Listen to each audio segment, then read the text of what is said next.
Ambient noise, yeah. So now you're grabbing some band lab clips. Yeah.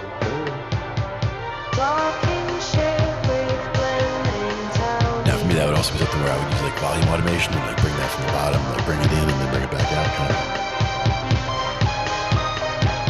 And these are the kinds of sounds you can stretch.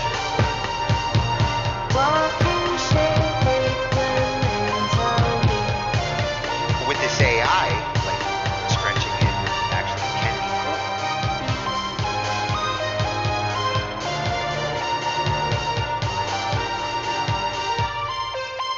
Oh, that was perfect for the interlude too.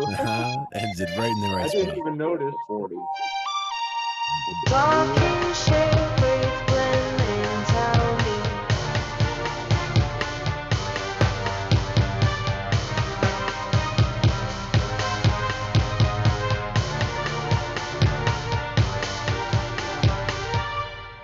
I didn't even realize the extra faded out at the interlude until it happened. I'm like, wait a minute. Sometimes you just, it was just meant to be that way.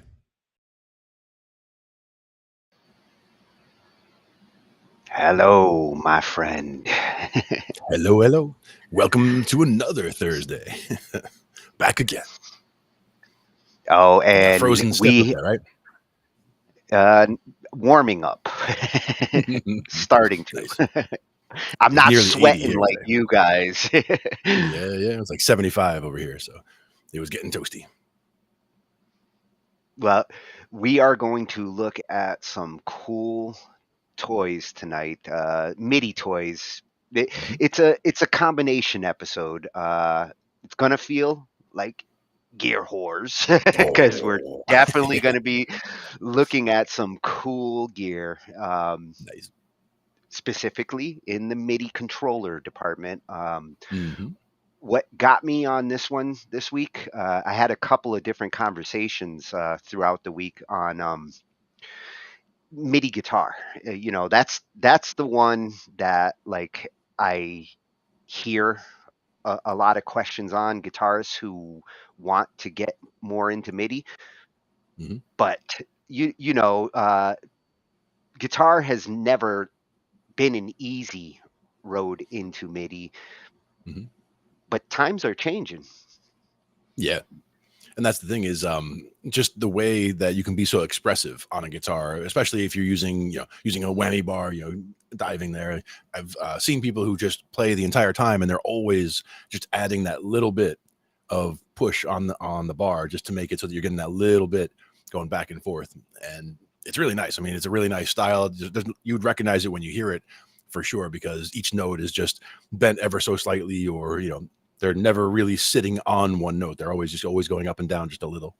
Well, and the trickiest thing with MIDI guitar is getting those nuances that guitarists have. Right. It's not like with the keyboard and using the pitch wheel and the modulator. With a guitar, your pitch wheel is your fingers and you're bending, and Yeah. And you can be a lot more expressive. Yeah. You have to translate it into what MIDI perceives as a bend and a slide. Yeah. And in this case, this keyboard that I have right here is not even a MIDI, not even a bend wheel. It's a button. So it's basically, when you hit it. So it tries to bend up just that whole step that you would most commonly bend on a guitar, but it's it's a poor interpretation of a bend, but it's a close, it's about as close as they could do. What's up, Uni? It's one of those things, though. Oh, and what we're going to be doing tonight, a little different than usual. We're going to actually bring in the chat. We can do that.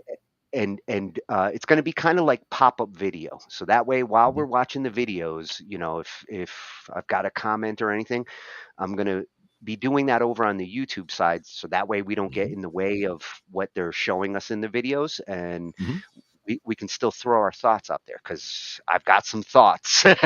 Yeah.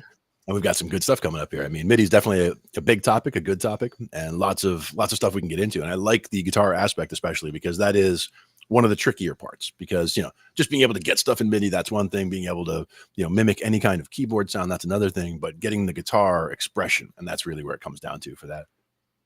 See, and I just said hi to Uni. Should see what kind of order we have things in as well.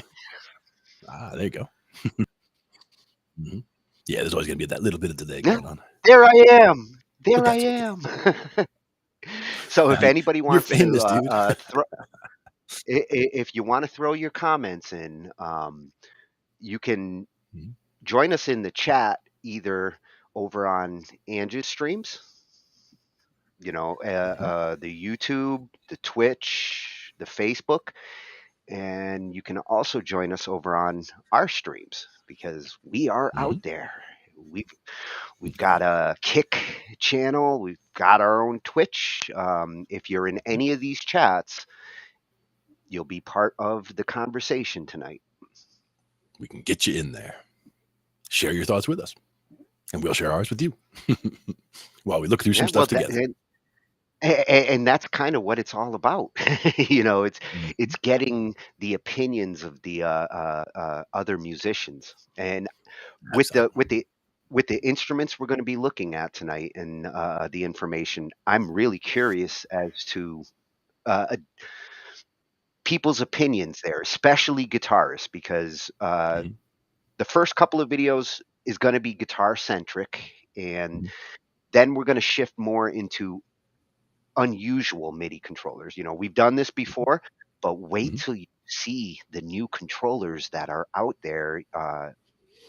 You're definitely going to be teased into some Yeah, new. nice. Yeah, Very nice, very nice. I saw one. I didn't get a chance to get it to you in time for the show, but there was something I saw earlier using a Raspberry Pi. So it's kind of little project thing, but using a Raspberry Pi, they made something where it was basically a MIDI controller that was just like I can't even think of the name of the instrument now. The just it has the little metal tongues that you just like not a tongue drum, but just the little plink plink plink plinks that you're hitting on there. But they made a MIDI controller out of that for a Raspberry Pi. So it's like a Raspberry Pi hooks up USB to this thing, and with this thing you're playing it to kalimba, maybe, is that something like that? Whatever, the little tiny thing that just has little metal plates that you plink, and they each make a note. Oh, you might actually see that in one of these. Some of the ones we're going to be looking at, we've seen hints to some of these instruments.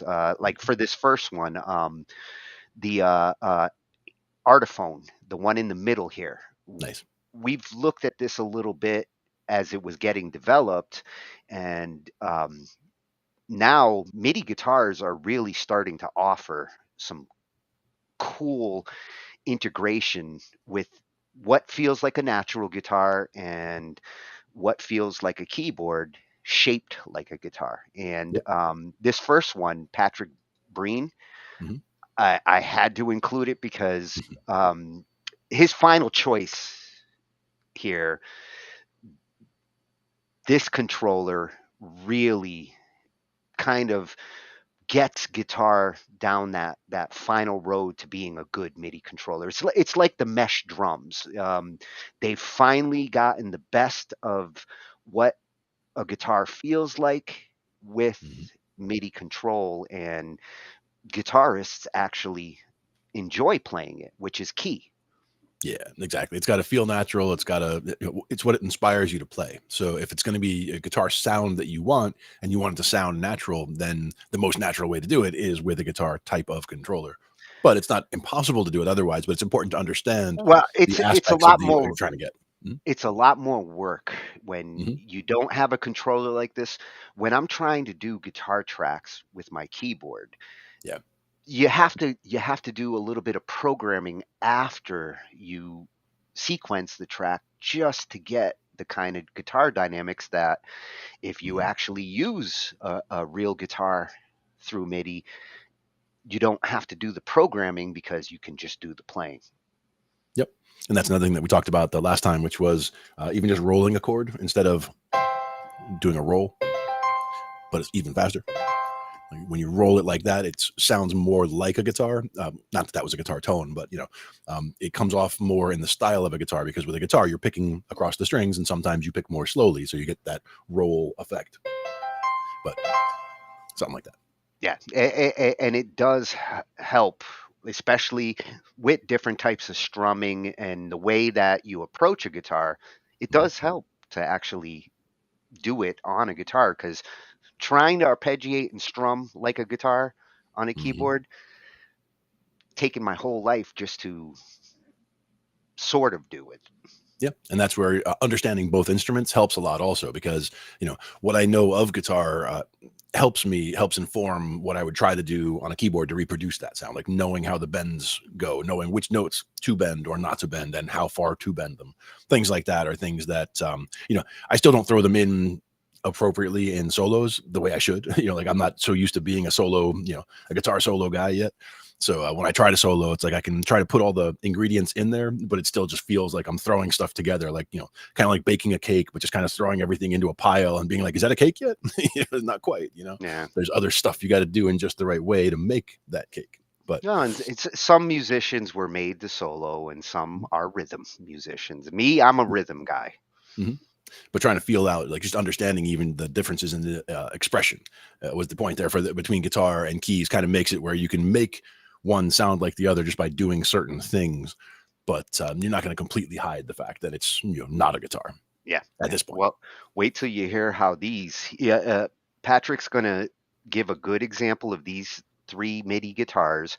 They're all very different in approach, but accomplish kind of the same things. The Artiphon, the one in the middle, is an interesting hybrid because it can feel like a Chapman stick when you watch them, the way they play it, but it also does simulate. It's the hybrid of the 3. The one on the left, though, I would love to get my hands on that Jammy. When you see how natural, and I mean, it's a real guitar, so like the key there was to just get a MIDI pickup into a real guitar. It's that simple. Yeah, and that's really what I was, most interested in, because that is the most natural way to do it. But the one in the middle, from what it looks like to me, like it almost looks like that whole fretboard is all touchpad almost. Yeah, well, and you can. The one in the middle has the most versatility for how you can attack it. Right. But again, if you're like a hardcore guitarist and you want something that feels natural, right, it may not be the choice. We'll take a look at them, and I'm curious to see what guitarists would choose out of these options. Now, I also remember you mentioned the Chapman stick. I remember at one point looking at those, and they did have on probably like the Grand stick, where it's like 12 string or whatever. They have it where it's 2 separate pickups, so that you can have like one going to a bass amp and one going to a guitar amp, for example, so that you could have completely different sounds coming out of 2 different places based on that. But it was interesting the way they can break it up like that. And that's the beauty when you are dealing with an instrument that's MIDI. How you layer your sound, you can layer multiple sounds together with MIDI very easily. Whereas a traditional guitar, you're going to have to route signals and give the different effects that MIDI actually makes real easy. Exactly. And then we're going to shift over to the plug-in side as an alternative, because in the old days, I would have insisted, if I was a guitarist, I need a MIDI pickup in a guitar. But MIDI guitar has always made a lot of noise, and they just came out with version 3, and it's getting a lot of rave reviews from guitarists who are they're not complaining about the things they used to complain when it came to VST approaches. Latency was always a big deal, and they're getting really good with the VST plugins. This isn't a free one. There are some free MIDI guitar plugins out there. Good way to get started, understand how like playing a guitar in real time, changing it to MIDI. But if you really want to get serious, paying a little bit for like a product like this is worth it. Now, one that I saw that I forgot to tell you about also was a Rhodes VST that just came out. It was I think it was also, it might have been Amy Nolte piano. It was one of the channels that we've looked at several times before. It came up in my feed talking about this new Pro VST that came out, and just really beautiful sounds that she was going through in there. We'll look at that another night for sure. Yeah, and there are some great like instrument VSTs out there that are amazingly free. And once you've got a MIDI trigger, whether you're going with the hardware guitar or this software approach, talking to those synths and getting that guitar to sound like these instruments gets easy. This one's going to be coming from Lo-Fi Leaf, not a new channel for me. I've been actually watching his channel on my other YouTube, and glad that I could finally bring him into one of our videos. Nice. And this was actually the conversation that I was having with a couple of people the other night about getting MIDI guitar to sound authentic. And it's not as easy as some people say, just run it through a distortion box. There's a little more to getting MIDI to sound authentic with guitar. And this is a great explanation of the techniques you can do to make your keyboard guitars sound like real guitars. Exactly. And he's gonna talk about, like, how you route the signal. It's no different than if you were actually using a real guitar. If you have a nice clean tone and you're running it into like an amp simulator, those amp simulators do sound like real guitars, and that's a big part of the key. Indeed. Yeah, that's going to be coming from Echo Soundworks.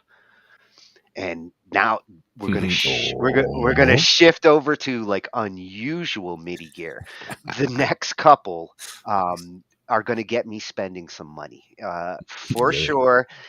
Like, I want some of these toys, and this one, what I loved about this is the modular approach. MIDI controllers, depending on like whether you want a guitar, if you notice there's a controller pad that like just slides on top of this modular system, and all of a sudden you've got a fretboard, or you've got drum pads, or a little keyboard. All of those different things you see around that one in the center, they're all plates. Interchangeable. They stick on top of it, and all of a sudden you've got a whole new controller. I love it. Love this idea. Very much so. Yeah, this one made a lot of noise when they first introduced it, and it looks like they're just refining the system and getting it better. New channel, the MIDI Life synthesis. Awesome find. I like it. And this one's not a new channel, because we love Tetro. We found him last year for some of our topics. Great advice on like engineering. He does awesome hardware reviews. Always talking about like the music scene and how to get better in it. His advice is always fantastic, and he's going to be talking about that wireless elephant in the music room, Bluetooth. And you know me, like, normally I'd be like, no, music and Bluetooth instruments, musicians, they do not mix. Bluetooth speakers, fine, but controllers using Bluetooth, I've always been hesitant. He's going to give some interesting details on a couple of Bluetooth powered MIDI controllers, and how with MIDI you can get around some of those limitations that Bluetooth tends to have.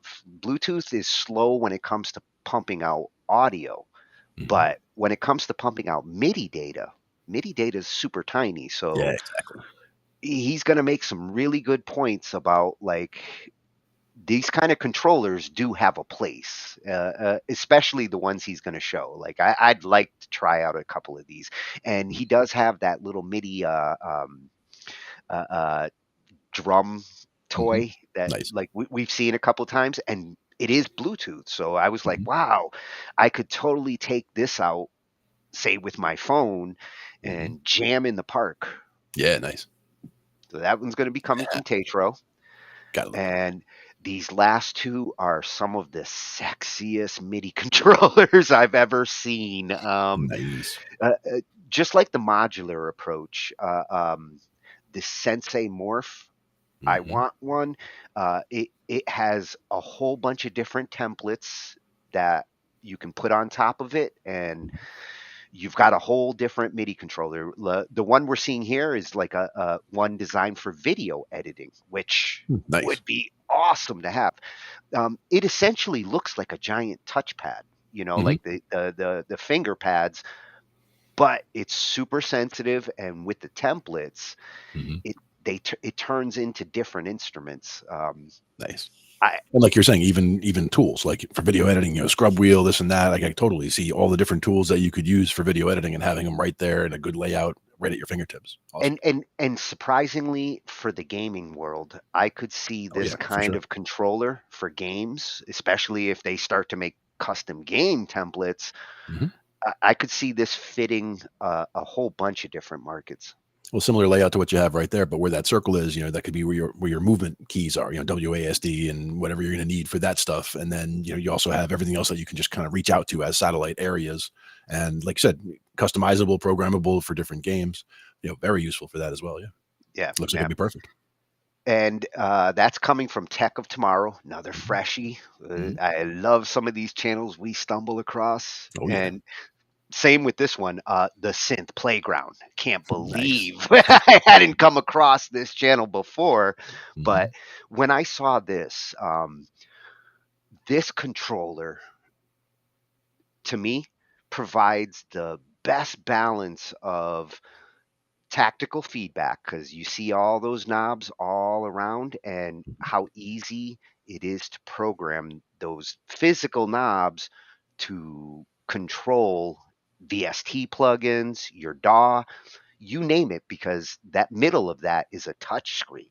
And with the touch screen, that can actually bring up my plugins and let me control my plugins with tactical feedback of knobs. And the only thing that I'd like to see is maybe some physical sliders, but given that the screens with the sliders are actually pretty good. So, if I was to do like level adjustments with the screen, they're pretty accurate. But being able to tie it to knobs in certain cases, rotating with the mouse, I hate. So to have that kind of option there.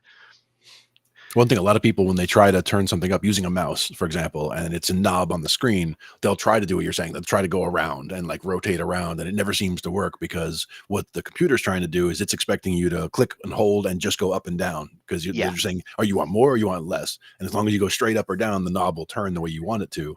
But if you try to go around the knob, you're basically saying, go up and stop. Go up and stop instead of like going up further. And a lot of times in the DAWs, the knobs are tiny.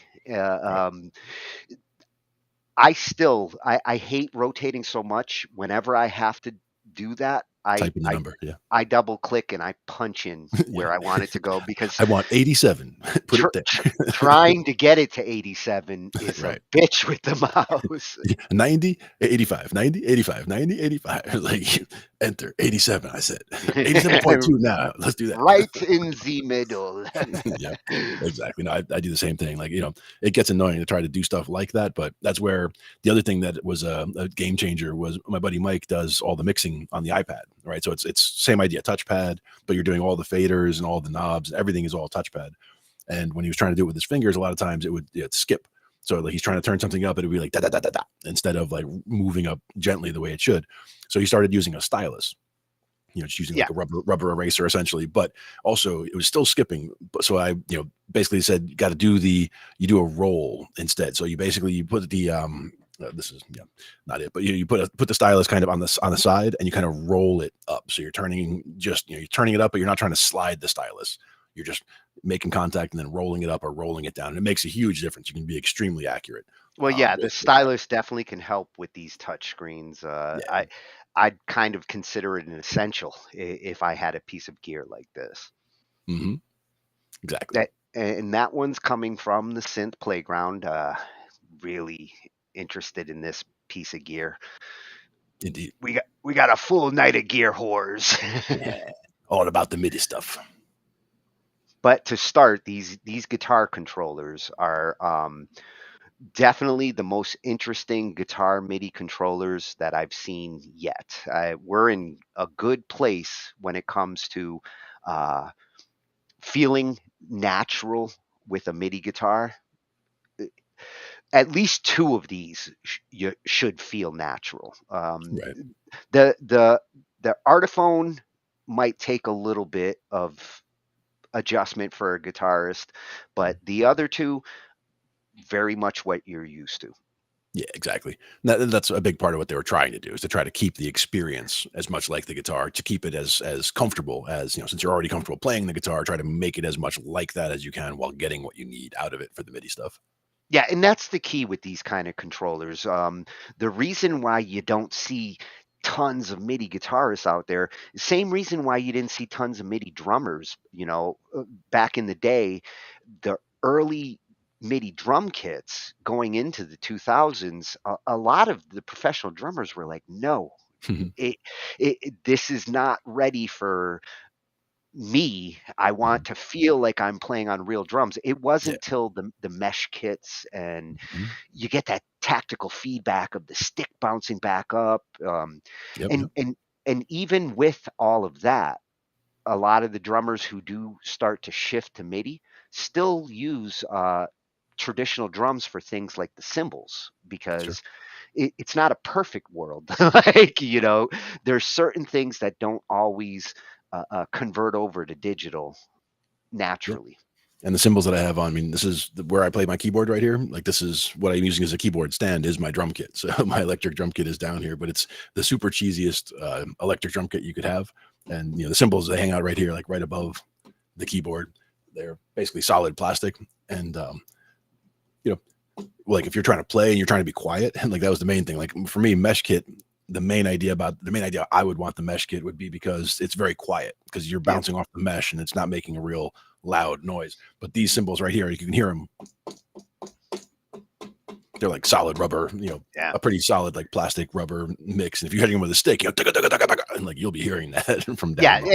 And a lot of the problems on the cymbal side is like pinching and you know, the cymbal tricks. If I could shut them down that way. I think they they've gotten better. You know, they've gotten better at recognizing some of it, but you know, a picky drummer is going to be like, that doesn't give me the slap. And that's the one area that they're still kind of working out. But on the guitar side, I think they have finally hit a good stride with just incorporate the MIDI pickup into the guitar. And if you happen to like have a favorite guitar that like you want to play, it's not a big deal to actually incorporate a MIDI pickup into it. Right. Yeah, it's come a long way. And that's the thing is, you know, it used to be much more difficult, but there are so many new ways of doing these things. We saw some of those guitars where you could actually just take a whole faceplate and just, you know, pop in a whole new faceplate. So, oh, these are, you know, here's Strat pickups, boom. And then you like pull those out. Oh, here's, you know, here's the other ones, boom, you know, slap in, you know, EMGs, whatever. You're just pulling ones out and popping other ones in. And you can just have as many different setups as you want. And they were, I think at that point, they were even just magnetically in there. So you can just, They just, the magnets just snapped them right in. I mean, granted, it was like a $10,000 guitar, but you're not getting that upgrade for free. No, that's for sure. But the fact that you can do that, yes, you can do that. So this one's going to be coming from @PatrickBreen Music over on YouTube. And if you're into MIDI guitar, go check this boy's channel out, because he's got tons of videos and information on it. Great resource if you're getting into MIDI with your guitar. Nice. But this one in particular, he's reviewing, I think, the 3 best choices for like getting in, and they're not super expensive. I think the most expensive one is $700. So in guitar prices, that's more than reasonable. Sure. And again, you know, it's about something that your other guitars can't do, you know, is the other thing. The other selling point for it is, you know, you can't do this stuff with your guitars that you have in your collection right now. Yeah. So we're going to bring up our chat, because I'm going to have some things to say. And for any of you who want to join us in the chat over on YouTube or our Twitch, our Facebook, any of those chats are going to pick up your comments. Come on over, visit us, and let us know what you think.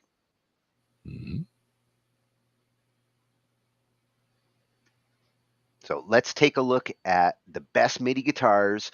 It's the Jamstik Studio, the Artiphon Instrument 1, and the Jammy.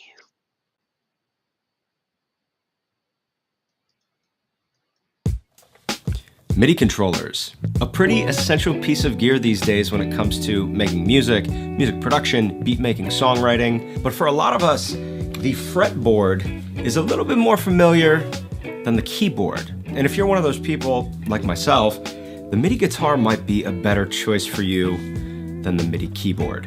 Now, over the past couple of years or so, I have been trying to find the perfect MIDI guitar. I've narrowed down my search to 3 very different options, but I think that these 3 are going to be the options that appeal to most people. Now, everything we talk about today will be linked in the description below for you.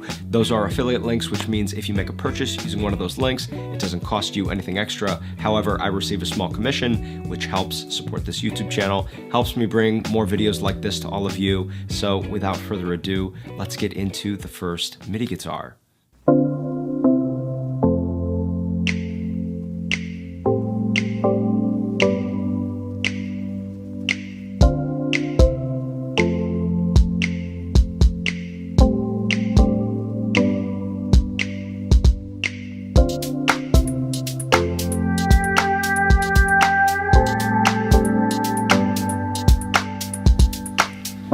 Instrument 1 from Artiphon is really unique.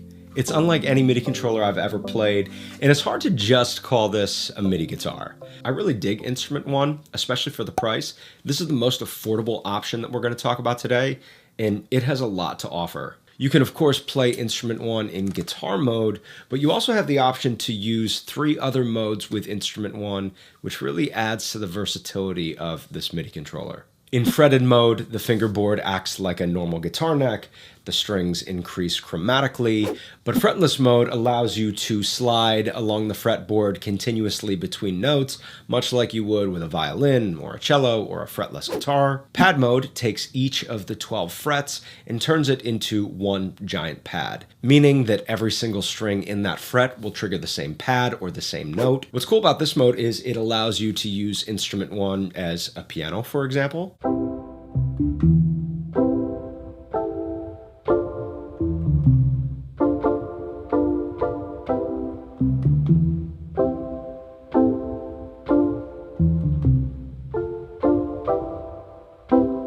Or you can use these as drum pads.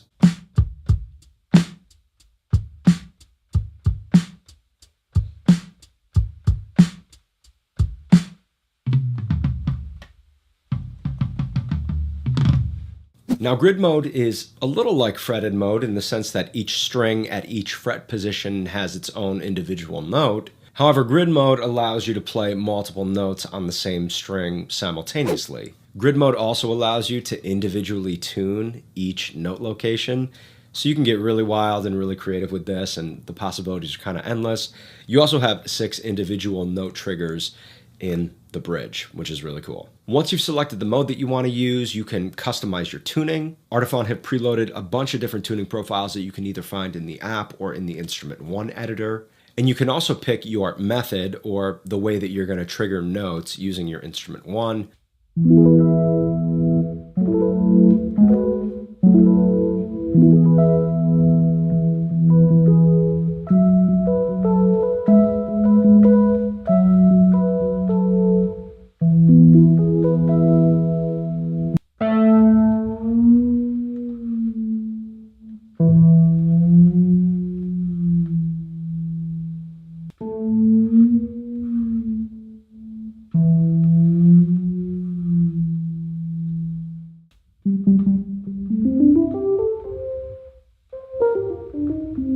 And depending on which mode you're in will determine which methods are available to you.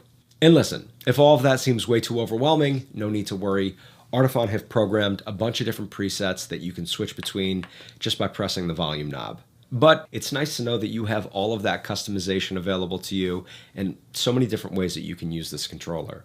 You can use Instrument 1 with your DAW and your favorite software instruments, and you'll do all of your device customization within the Instrument 1 editor for macOS or PC. But you can also pair your Instrument 1 with the Artiphon iOS app, use the app's built-in presets to play through your Instrument 1's stereo speakers. Really cool. Recording with Instrument 1 is super smooth and works really well, but I really like that you have those different modes and methods available to you. Once you get familiar with those, it's really going to enhance your music making experience because you can play guitar for one track, you can switch to a different mode, you can play piano, switch to a different mode, you can play drums. It's a really cool experience. Build quality is really solid. The outer shell is plastic, but it's a nice heavy-duty, durable plastic. Playing on the fingerboard and strumming on this bridge does take a little getting used to, especially if you want to play and pluck individual notes. But again, I think once you get familiar and comfortable with Instrument One, this controller has a lot to offer.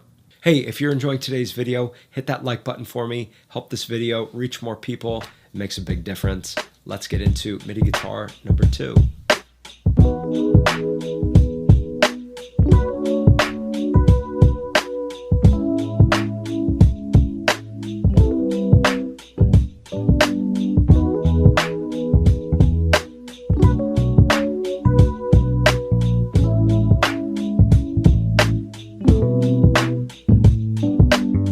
The Jammy MIDI guitar is a super interesting take on a MIDI guitar, on kind of a guitar playing experience as a whole. First of all, Jammy breaks down into these 5 separate little pieces, making this a super portable device.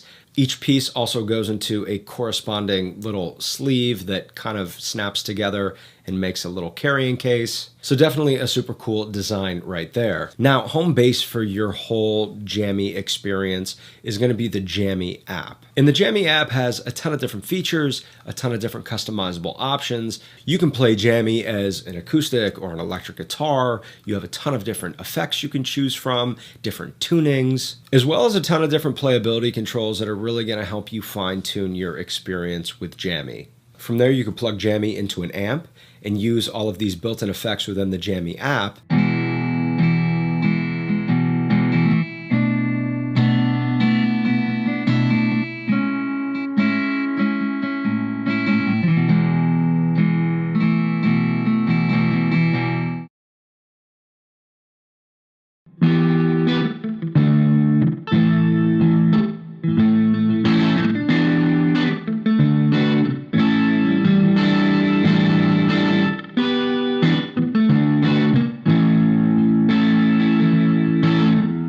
And of course, you can also connect Jammy to your computer, use it in your digital audio workstation as a MIDI guitar. I do find that Jammy relies pretty heavily on the app. You do have to kind of finesse the playability controls to get the playing experience that you want out of Jammy. The playability presets are definitely helpful, so you're not doing too much adjusting. But when using Jammy, I do find that the app is a pretty integral part to the overall workflow.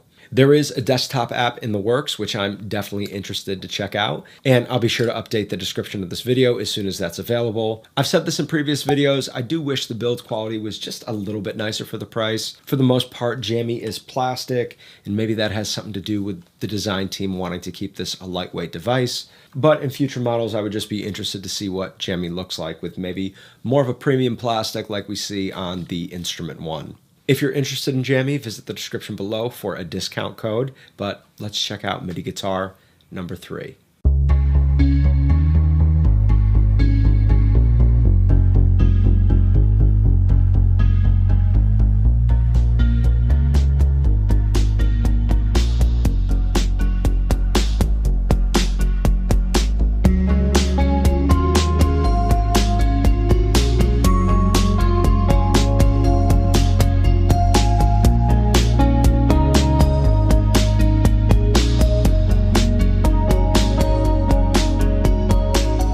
Jamstik Studio MIDI guitar, probably the MIDI guitar that I reach for the most. As a guitar player, I feel most comfortable on the Jamstik because it's an actual guitar. The 3/4 size is super fun to play. It's got a rosewood fretboard, 2 humbuckers that can be coil split using this push-pull volume knob. You can plug this guitar right into your tube amp and play it just like you would any of your other electric guitars.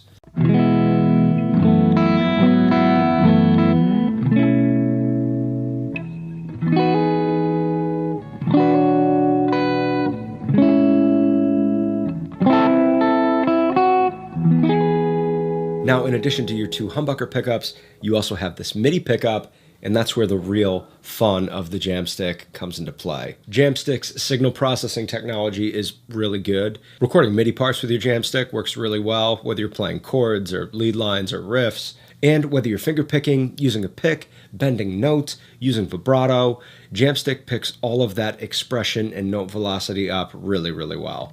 Jamstik has a few different MIDI connectivity options: USB-C, 3.5 millimeter TRS, as well as built-in Bluetooth for wireless connectivity. Once you have Jamstik connected to your computer, you can use the Jamstik Creator software to do things like calibrate your Jamstik or adjust string sensitivity. You can also check out the preset browser and scroll through dozens of different software instruments and preset sounds that the Jamstik Studio team have designed to work with the Jamstik Studio MIDI guitar. And you can use the Jamstik Creator software in standalone mode or as a plugin within your digital audio workstation. Jamstik also comes with this really nice carrying case, as well as all the cables and accessories you're going to need. Jamstik is really one of those devices that for me has really enhanced the way that I make music. Whether you're writing songs or producing or making beats, so much today is done in the box with software instruments and drum machines. And when you come from a guitar background, something like the Jamstik is just really going to help you get your ideas out quicker. I do appreciate that this is the most expensive MIDI guitar that we talked about today, and it's not going to make sense for everybody. But if it fits within your budget, it's a MIDI guitar that I think will work really well for a lot of people. And I also have a 10% off discount code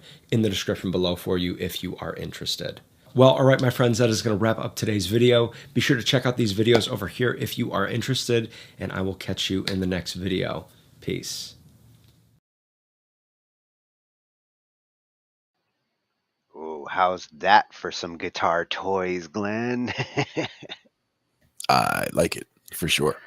I mean, very, especially the last one. Like you said, that the first one was the one with touchpad, right? So you could do it as the bode mode or the zones. I like that a lot because that does have a lot of flexibility and a lot that you can do with it. I like this last one for the fact that it's much more, the guitar effect, the guitar experience, I should say, of actually playing a guitar. Yeah. If I want the feel of a guitar, I'm going with number 3. But the Artiphon definitely has some interesting possibilities with the different modes and the ability to actually tune each string and set up different ways of playing with it, whether you're using it like a drum machine or whether you are playing it like a guitar.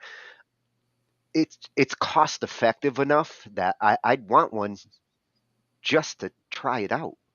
Yeah, and they are each small and compact enough to be able to, like we were saying, like if you wanted to just go to the park, for example, with any of those, it looks like you'd be fine. The one that broke down the smallest looked like the one that broke down into the smallest pieces that all kind of went together. The one in the middle that was like all modular. Yep. And I could see a use for that, like, to get something that if you're going to be, in and out of the subway, for example, with an instrument all the time, it could be something that small that you can just throw over a shoulder and go. Could be useful for that kind of a thing. So I could see a use for it.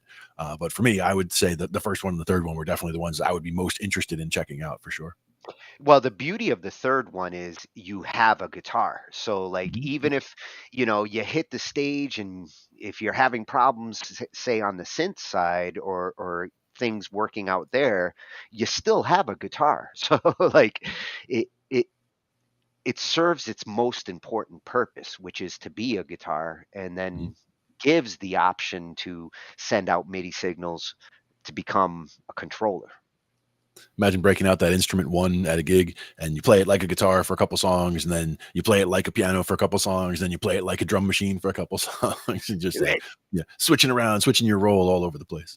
And the audience loves that when you mess with their minds like that. Like, well, he looks like he's playing a guitar, but I hear drums. Like he just played guitar on that song, and then you go, okay, we're gonna go with a guitar solo, and he just like starts playing drums.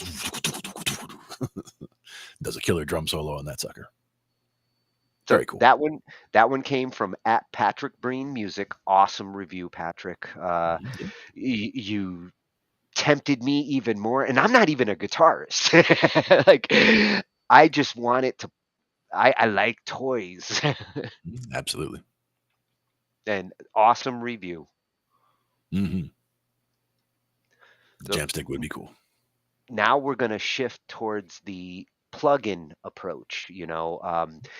I still think like dedicated pickups always going to be a better choice. You're not going to have the kind of latency with that Jammy and MIDI pickup that you might get with plug-in approaches. Your computer and other factors are going to be where latency might get introduced. So if you do go the VST approach, it's an easier entryway into MIDI guitar. You can start experimenting just by going to Google and search for MIDI VST, MIDI guitar VST plugins. You'll find free ones and try them out and see how they work for you. And even with MIDI guitar, I think they do give like a trial period, so you can really see it if it's gonna fit your need before you commit to the price. Right. That's always a good thing. Yeah, yeah. And this one's coming from at Lo-Fi Leaf over on YouTube. Again, a channel that I've been watching with my other YouTube and happy to bring it in. Like, this video kept popping up in my face the last couple of weeks. I was like, okay, I gotta cover this. Nice. And this one's on MIDI Guitar 3. Is that the one? Yes, they just came out with the new version, and I'm curious as to like what enhancements and features, because MIDI Guitar 2 was actually pretty solid. So to improve on it, that's what I'm curious to see if they've improved some of that latency and the other issues that with version 2 that some of the people complained about. Sure. Let's check it out. An introduction.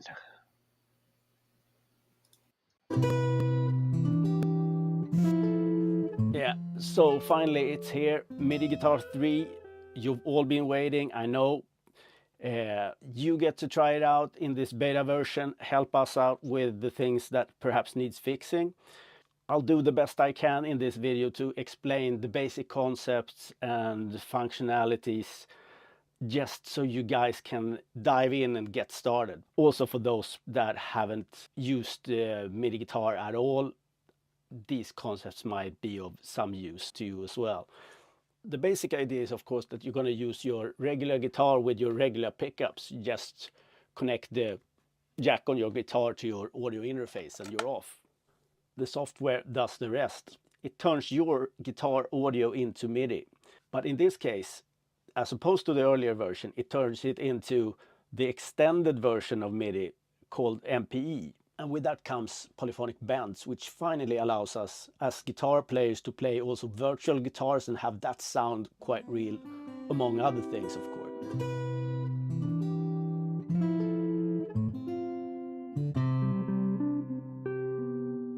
We have control over CC74 for each note, which could be described as having access to a mod wheel for each note that we play, that we can assign to whatever we like.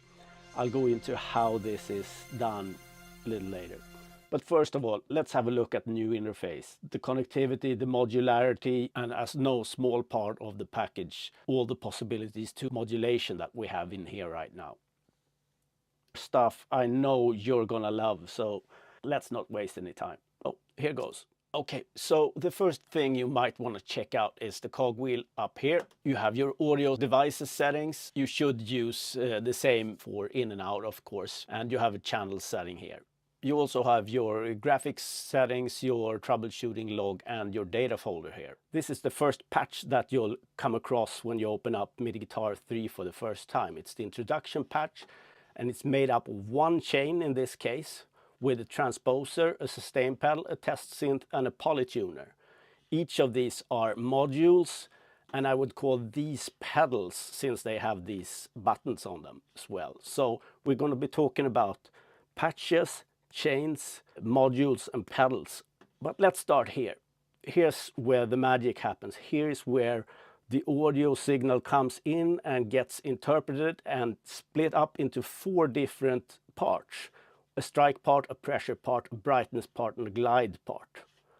And if you feel somewhat unsure of what those terms might mean, these terms are already established with the existing MPE synths that we have. So this is Equator from Rowley, and you can see strike here.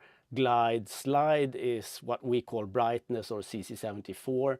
Pressure, lift is something that we don't make use of. Let's get back to our own interface. The things that you can do here is decide if you want a polyphonic expressive kind of tracking, if you want a monophonic tracking, or if you want a polyphonic with no bends kind of tracking.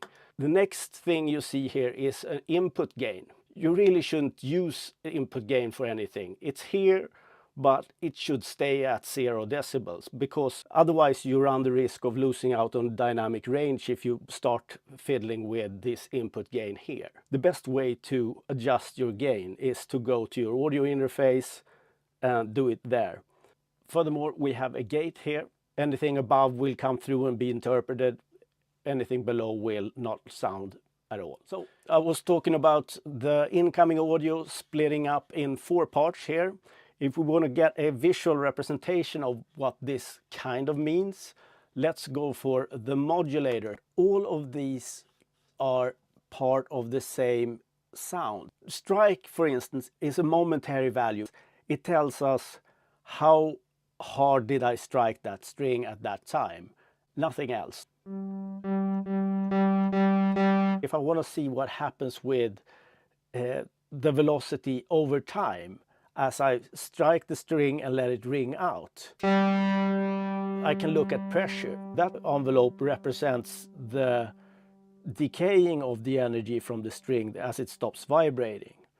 The brightness envelope should really reflect stuff like, am I palm muting, what strings am I playing on, and every aspect of the playing where brightness could have some play. That also makes for a totally unique envelope for opening and closing filters and stuff like this. As for glide, there is no envelope. It wouldn't make any sense. We can, of course, connect any of these envelopes to glide and have it be affected by any other means, but it's not interesting in this case. If we want to look at what kind of envelopes we have at our disposal right now, ADSR, we have strike, pressure, brightness from the guitar, but we also have wobble, which is a combination of 2 different kinds. We have mach, sine wave, we have square, and we have invert, which all come in handy for different kinds of stuff. But the main point of the modulator is, of course, not to work as a visualizer for the envelope. It's to actually modulate parameters that we're talking about. The pressure curve, for instance. My guitar has a kind of predictable and in itself pretty boring velocity profile when it comes to triggering notes. I mean, you have this.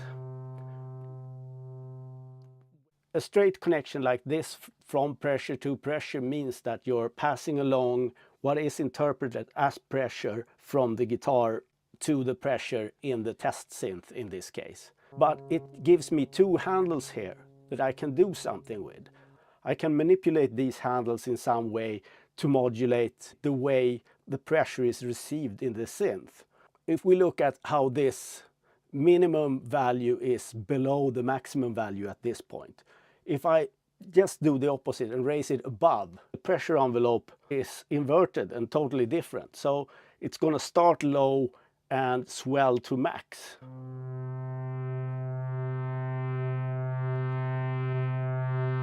As opposed to max above and minimum below, we'll get the traditional guitar profile. Having looked at the modulators leads me to this part, which has to do with external controllers. Using any external MIDI controller should be as easy as just connecting it, and should show up actually in MIDI Guitar 3. So I'll show you here with my laptop. You can see that it says no MIDI controller and breath controller connected. Just see to that all your expression controllers are connected to the computer, and they should show up. Any controller that I want to use, I just go in here, click the Learn DC, step on it, and you have connection at once. You can have all your controllers connected always at all times, and it saves to your patches. So here I can step through the list of my external controllers that I have connected. My audio interface, I have my breath controller, my video host, pedal controller, Sensel, Morph. I'm going to stay with any MIDI controller because it allows for me to use all MIDI controllers at once. So let's put all of the things we know now into good use and build ourselves a patch. To create a new patch, you can do either of 2 things. You can go to the patch name window here, click, and you have new patch up here. But you can also go to new up here. Let's move this around a bit. Any patch can be shown in either 1, 2, or 3 rows, like this. 1, 2 rows, and 3 rows. So any patch can be built with up to 3 chains, with 6 modules or pedals in each of these. Okay, modules and pedals, you say, what was that again?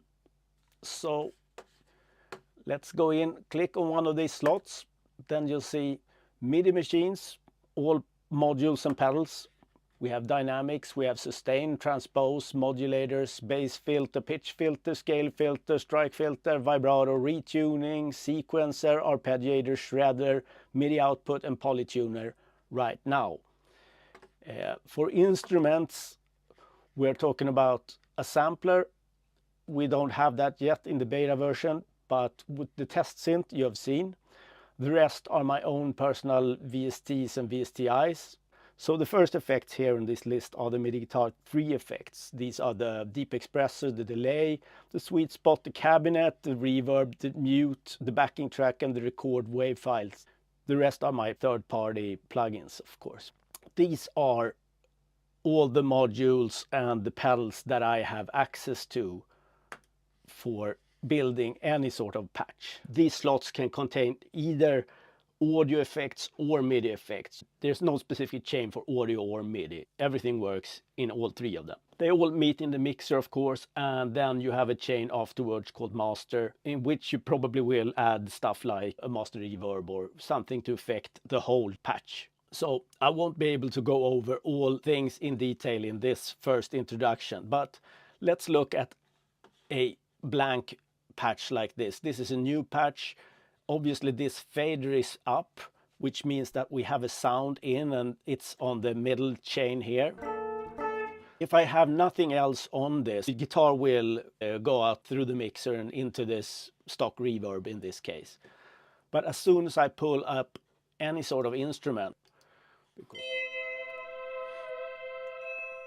you won't hear the guitar anymore. It takes priority over the audio part, but I can mute this and have it be an audio channel again. So I could in practice have some audio effects behind this instrument, but as soon as I click and activate this instrument again, it becomes a MIDI channel. So this way you can actually have a few different functionalities and use some pedals for on and off and have more than 3 possibilities just because you only have 3 chains. So you can split it up to have 6 different anythings. The things we need to look at when we start working with any of these instruments: check the MPE settings, check the band range setting, and check if you want to use whatever they have associated with CC74 or whatever they have associated with brightness or slide, depending on what they call that. It's not every synth that uses anything for CC74. Therefore, it's off by default for MIDI Guitar 3. If you want to get under the hood of any of these instruments, there's a way to perhaps use controllers to connect to the inside of any of these instruments. You have these 4 boxes here.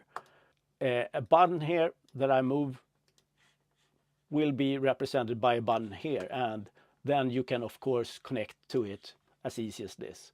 And then I have my pedal here controlling this macro in Falcon. Don't forget to save your patch, of course. Up here, some name, and you find your Falcon mod. So I really hope that this provides enough of a background for you to get started. You probably know where most of the stuff is. I'm guaranteed to come back with some examples on how to set up in terms of using polyphonic bends and help you out with anything that you might have questions about. So I'll be super happy to hear any suggestions on what you want me to cover in the coming videos in terms of how to set up or what kind of functions you are looking for but can't find or whatever. This has been a long journey, and I'm super happy to be able to invite you all to take part of it now. So this has to be it for now. Bye and see ya.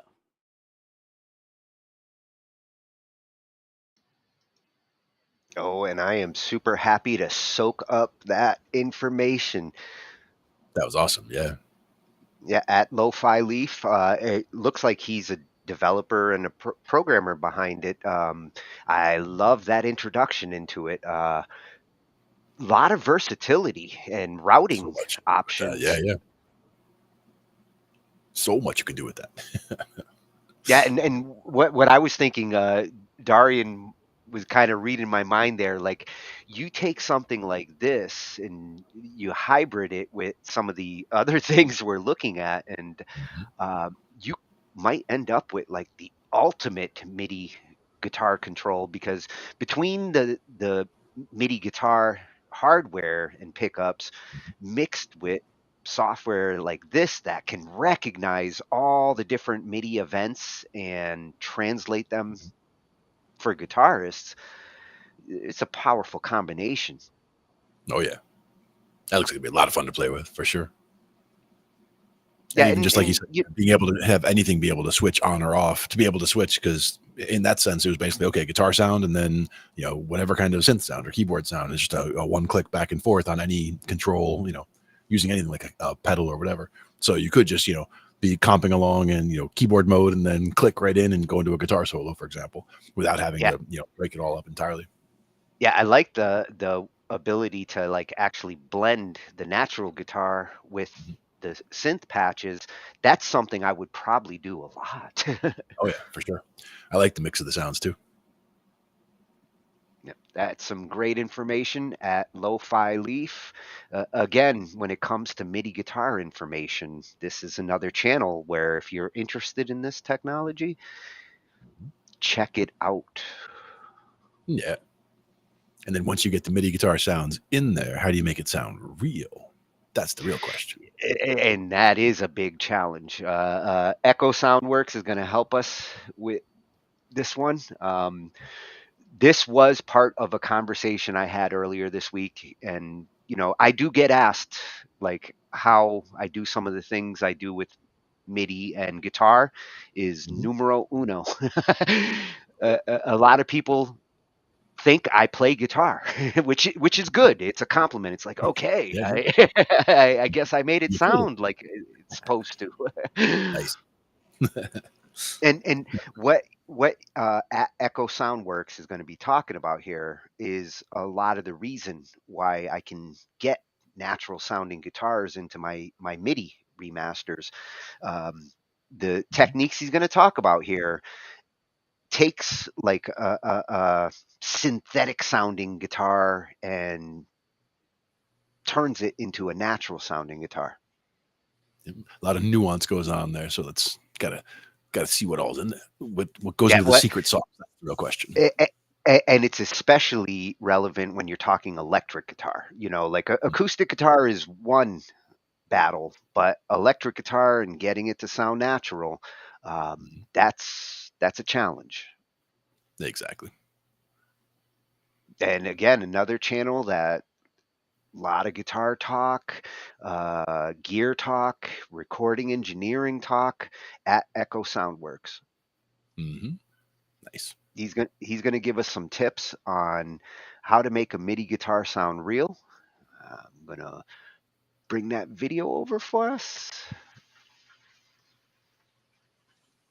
I think that channel is new for me. I don't think I've seen that one before. Yeah, this is a freshie. Nice. For both. So let's see how we can make our MIDI guitar sound real. Hey guys, this is Shane here from Echo Soundworks, and in this video, I'm going to show you how you can make a MIDI guitar sound more realistic and authentic.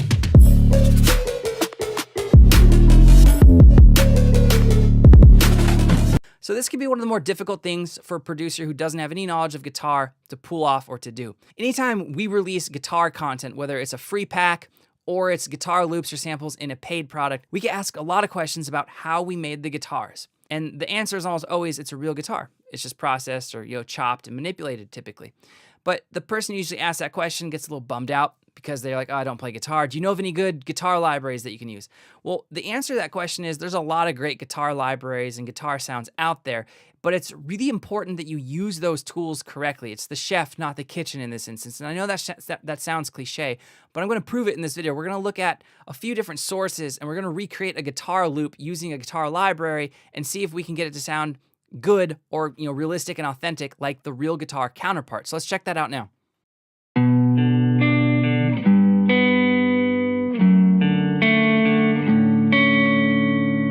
All right, so that was the real guitar loop. Now we're gonna recreate that with a fairly basic Kontakt library, and its dry sound sounds like this.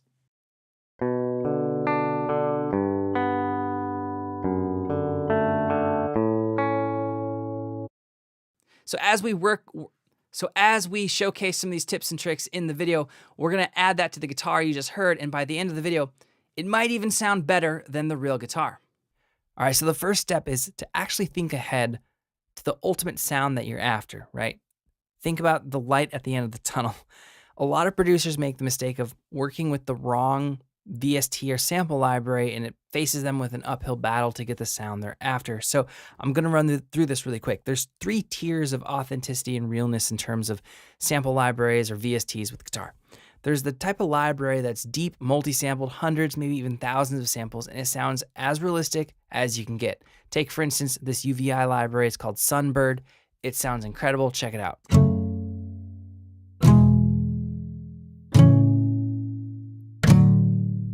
Right, sounds like a real guitar, pretty close to it.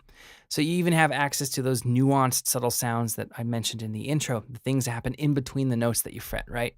Fret noise, knocks, dead strings, all that sort of stuff. So that's tier 1. Tier 2 is going to be things like Omnisphere or Nexus, or things that are multi-sampled but not hundreds of samples. They're going to have multiple velocity layers, maybe even a basic round robin.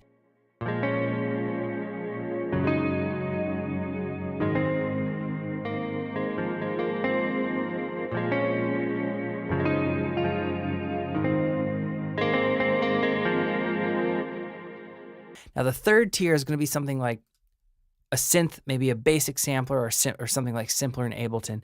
So synths like Serum or Electra X or even Anna 2.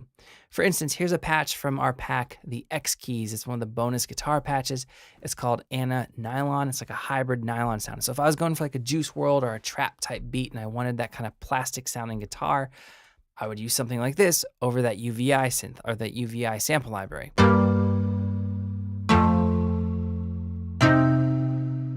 All right, so moving into step 2, we're going to mainly be focusing on electric guitar content in this video because the acoustic guitar libraries, if you get a good library, it's not as hard to get a good sound, and you can kind of skip step 2 and you can go to the 3rd or 4th step. So if you're working with an electric guitar, step 2 is going to be in that library or whatever it might be, turn off any amp settings that are there and get a dry, raw sound. Hopefully it's just coming from the pickup. And then what you want to do is you want to load up an amp sim or amp simulation software. Things like Guitar Rig, IK Multimedia Amplitude. One of my personal favorite ones is THU Overloud and Line 6 Helix. And you want to run the guitar sample library VST into that sound. So to highlight this, check us out. This is the simple Kontakt library that we'll be using for the remainder of the video. Sounds like this, and it's basically its dry setting.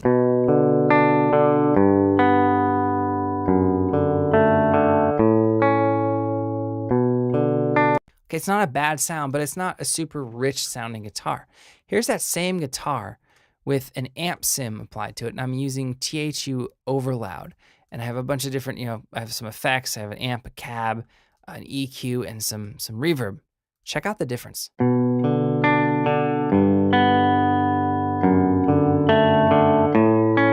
It's night and day, right? So that's step 2. If you're working with an electric guitar, load up an amp sim. Now you might be thinking, oh shit, I don't have an amp sim. Well, you probably do in your DAW. Ableton has the amp and cab. Logic has the amp designer. It's not that uncommon to have access to these tools, right? It's in their amp designer, and you even have a pedal board as well in Logic, which is incredible. So the tools are probably there. If you have access or you have Native Instruments Complete, you're probably going to have Guitar Rig as well. All right, so step 3 is to think like a guitarist and think like a guitar. You might be thinking, how am I supposed to do that? Well, it's not as hard as it sounds. So for instance, the lowest note you can play on a standard tuned guitar is going to be E. Can't go lower than that, right? So obviously if you're playing in a lower octave, it's not going to be as authentic or real. Now on top of that, another simple idea or concept is that on a guitar, you can only ever play a maximum of 6 notes at a time, essentially. And those are typically going to be bar chords. And bar chords have a very specific sound. So if you don't want a bar chord sound, don't play, more than 3 or 4 notes on your keyboard. So obviously don't play two-handed chords with 7, 8 notes. It's not going to sound like a real guitar.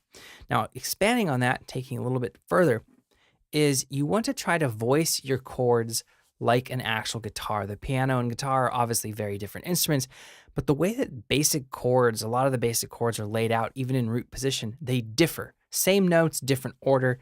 It makes a big difference. All right, so let's go back to that UVI library that I love called Sunbird. And I'm going to play a E major chord how I would on a piano, which is E, G sharp, B, and E. And let's play it all together.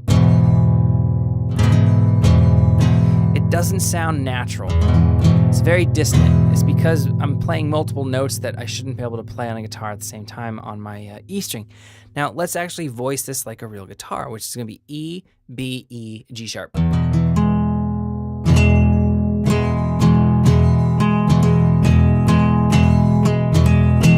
Now it sounds like a real guitar. So obviously, if that first version of the chord makes this library sound like shit, you can imagine what it's going to do to a lesser library, like the Contact one that you're using, or lesser being the less authentic and real and deep sample library.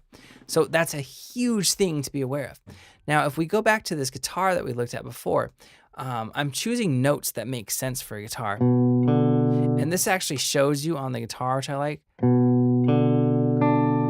Right, so this is a very easy, simple chord to play on guitar. That's why it sounds authentic and real.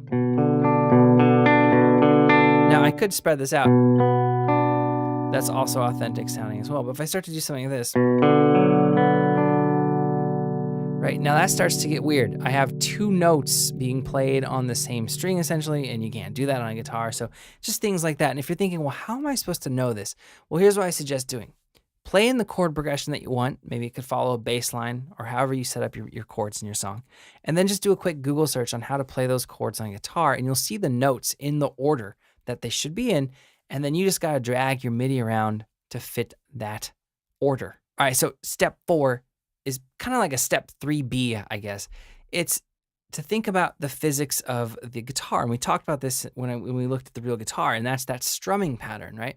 If we go back to this UVI library that I played with this passage right here, I was mimicking a strumming sound. So what I did was I made sure that not every note hit at the exact same time. And you can do down-up patterns with this, which is pretty cool. So for instance, this right here is all down, down, down, down. We could change this to down, up, and I think I actually have that with that and a 2-patch from our pack, the X keys. So I have a stagger here, which allows this kind of strumming sound to happen. Here's the first note that I'm hitting. Here's a second note, and then there's the third. And I can even change the velocity of the first note to be a little bit heavier than the last note because I'm strumming down. So this is typically going to get more of the force of my pick. Now this next chord is a good example of an up strum. The high note is being strummed first. Right, and you can vary the timing of these. They don't have to be consistent. Some can be a little bit slower, a little bit faster.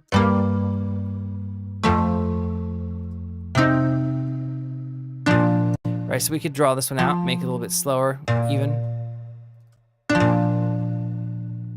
Right, that's starting to get us that strummed sound. Now, combine that with the fact that I voiced this like an actual guitar. Even though it's a fairly synthesized sounding guitar, it still sounds authentic enough to be in a lot of different genres of music. Now, if you couple that idea with something like the UVI library or our Contact library, you're going to get a really realistic sound. So if we go back to our guitar, our electric guitar, you can see here that not every note is starting right on grid. There's a little bit of kind of a stagger to some of the notes, just like you'd get with a guitar. Now, kind of a bonus tip here. You see this long, quiet note? Sometimes when you're strumming on a guitar, a note rings out before you switch frets, and it rings out quietly because it's kind of like a casualty of the, of what you played, right? You're not like actively strumming it. So that's something that I'm doing here is I have a very low velocity note, so it's very quiet. It's just kind of ringing out. It's the note that I played here. It'd be very hard to play this passage on the guitar. This note right here, and then mute it, right? So because this is MIDI, this isn't gonna ring out, the whole time. I could have it go here, but now because it's a higher velocity, it's gonna ring out a little bit too much. So that's why I went with this option. Now this is based off of the library that you use. This just worked with this library.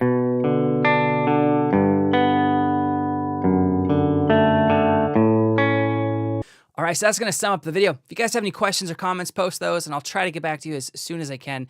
And for any of you who have a go-to, kind of all-time favorite guitar sample library or preset in a synth, drop a comment and let us know what you're using and what you think works the best. If you guys aren't subscribed to the channel, please do that. The support really does help, and it really does mean a lot. If you guys do subscribe, consider smashing that notification bell so you get an update when we release a new video. All right, thank you for watching. I'll see you next time. Yeah, got to stagger those notes for sure. It makes such a difference. And like you said, spreading them out too, spread the chords out. A lot of times root position still works. Like you can still do a root 3-5 root, just like root position chord. Like that'll still sound like the bar chord you do on a guitar, but the bar chord on the guitar also has a 5 and a root below that. So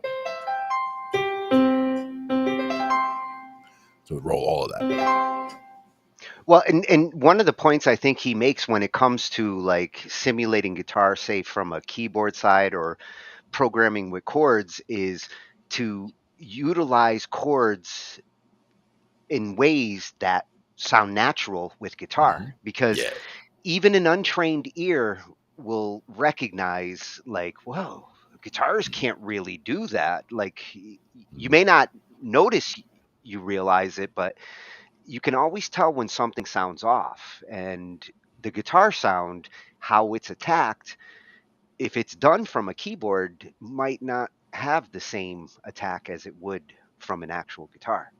Yeah, it'll feel different. And that's where sometimes you can massage these things and get them to sound a little bit more authentic. But a lot of times starting with something authentic definitely makes a big difference. Well, and as we've seen in the past, when we had that night, we were looking at different like finger picking and strumming techniques. And these are the other parts of MIDI guitar, like getting a MIDI signal like we've seen, but actually simulating the strumming and things that go on with that hand in MIDI is especially tricky.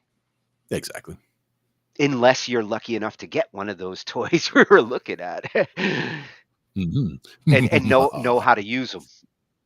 Yeah, that's the other trick. Get the toys and then play with them until you can actually use them right. Yeah.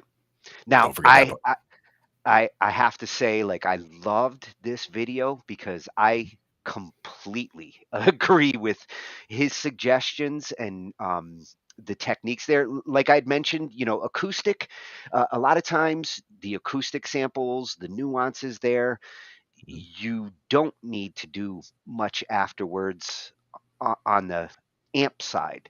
But when it comes to electric and what you choose to run a clean signal, his suggestion there is like start with a clean signaled guitar. You don't want a guitar that's all already distorted and all over the place. Feed it a clean signal, run it through one of those amp simulators he mentioned, and the THU for sure is my numero uno favorite. You will get that clean guitar to all of a sudden sound like any electric guitar you want to sound like. Exactly. It's a matter of visualizing what you want it to sound like and what you can play it clean and you can record just this little, chicka chicka chicka chicka chicka chicka, and you know that later on it's going to sound like because you know what that effect is going to do once it's on there. And that's why he kind of emphasized it at the beginning, like know what you want it to sound like in your destination. You've got to play the part with a clean sound, so that way you get a good clean signal to process. But if you know what you want it to sound like afterwards in your head, you're hearing that distortion that's going to be coming. Exactly. And Planning for it. it does make for better guitar parts, because I watch Jason like all the time as he's putting his guitar parts together, and he always has a clean, perfect guitar tone, and then he turns on, he likes The madness. overtone, and it's like, oh my God, like that's what it sounds like. He's like, that's the same thing you just played? Like, no way. Well, the cool thing about the way he records it, the clean sound picks up some of the strumming and plucking dynamics just naturally. So I'd be using that clean as a subliminal layer under the distorted layer, and now all of a sudden you got a plucky electric guitar. Sure. You get a little bit of that room ambiance going. Yeah. It also works great if like you're scooping and, on the metal side, there you can have a lot of fun with that clean guitar track and then metaling it up after. Mm-hmm. And it's more flexible. Like you decide, I don't want that distortion. Post effects are non-destructive. Pre-effects are wet. They're in there. You can't remove them. This is the proper approach to getting a guitar tone, and then shifting it, sculpting it after the fact. It's similar to, tuning your instrument before you start. Some people just skip that real simple step, and they could have the best take in the world, and it's just like that one note is just always out of tune that little bit because they didn't bother to tune up before they started. It's such a simple step. You just make sure it's in tune before you record. Then you don't have to try to fix it later. It's even more frustrating if you can't tune it. I had a baby grand piano that sounded awesome in Connecticut, but it had one key that like I'd pounded on it so much that I'd actually pushed it a little out of tune, and the rest of the piano sounded awesome, but like every time I would hit that A note, it was like, With me, it was a low D on the Steinway that we had. We had a baby grand at one point, and with that low D, whenever I would hit it, it was always that little bit out because two of the three strings that were down there, it was like ding, ding, dong, and that last one was always low. But I did have a tuning fork right there, or tuning hammer, I should say. So I would just basically, anytime I would sit down to play, I know I'm going to need that note, and I know it's going to piss me off when I hit it if I hit it and it's not in tune. So I would sit down and I would immediately go to that note. And if it's out of tune, I would immediately go tune it up real quick. And then, okay, once that's good, then I could, run a couple, scales up and down, make sure it sounded, it was going to stay. You stay. Okay, good. And then we could play a song. Because otherwise you hit that note in the middle of a song and it's like, oh, like right up your spine. Yeah, and I never had the balls to actually try to tune my piano. I was like, no, I will leave that to the experts. Yeah, in this case, like the whole thing, I mean, the thing was beautiful. It stayed in tune. Everything, every string throughout the entire piano was perfectly in tune for years and years. There was just that one that just would not go. And we'd already switched to the oversized tuning pegs, like the largest pegs that you could put in there and for the block, so that at this point, if that one's loose, they're just kind of like throw up their hands, like they can't really fix that at that point. So it was just one of those things we had to deal with. But the fact that I knew which one it was and I could just always fix it whenever I sat down, and then everything was fine. Or mentally avoid it. that was the thing. That's what I tried to do at first. I was lazy. I tried to just skip it or be like, yeah, and there's that note. It's like, that's not a good practice. Not a good habit to get into. That's not a fix. No, just tune it when you start and then go. Echo Sound Works, awesome advice. Absolutely agree with all of it. For those of you who have to bring your guitar in through non-traditional ways, if you're keyboardists, take his tips for your guitar parts and try them. Definitely. Yeah. Now we're going to get to some of the fun toys for me. Like every controller here, I so want to get my hands on. Each one has a different reason for being interesting. These are not like your old school controllers.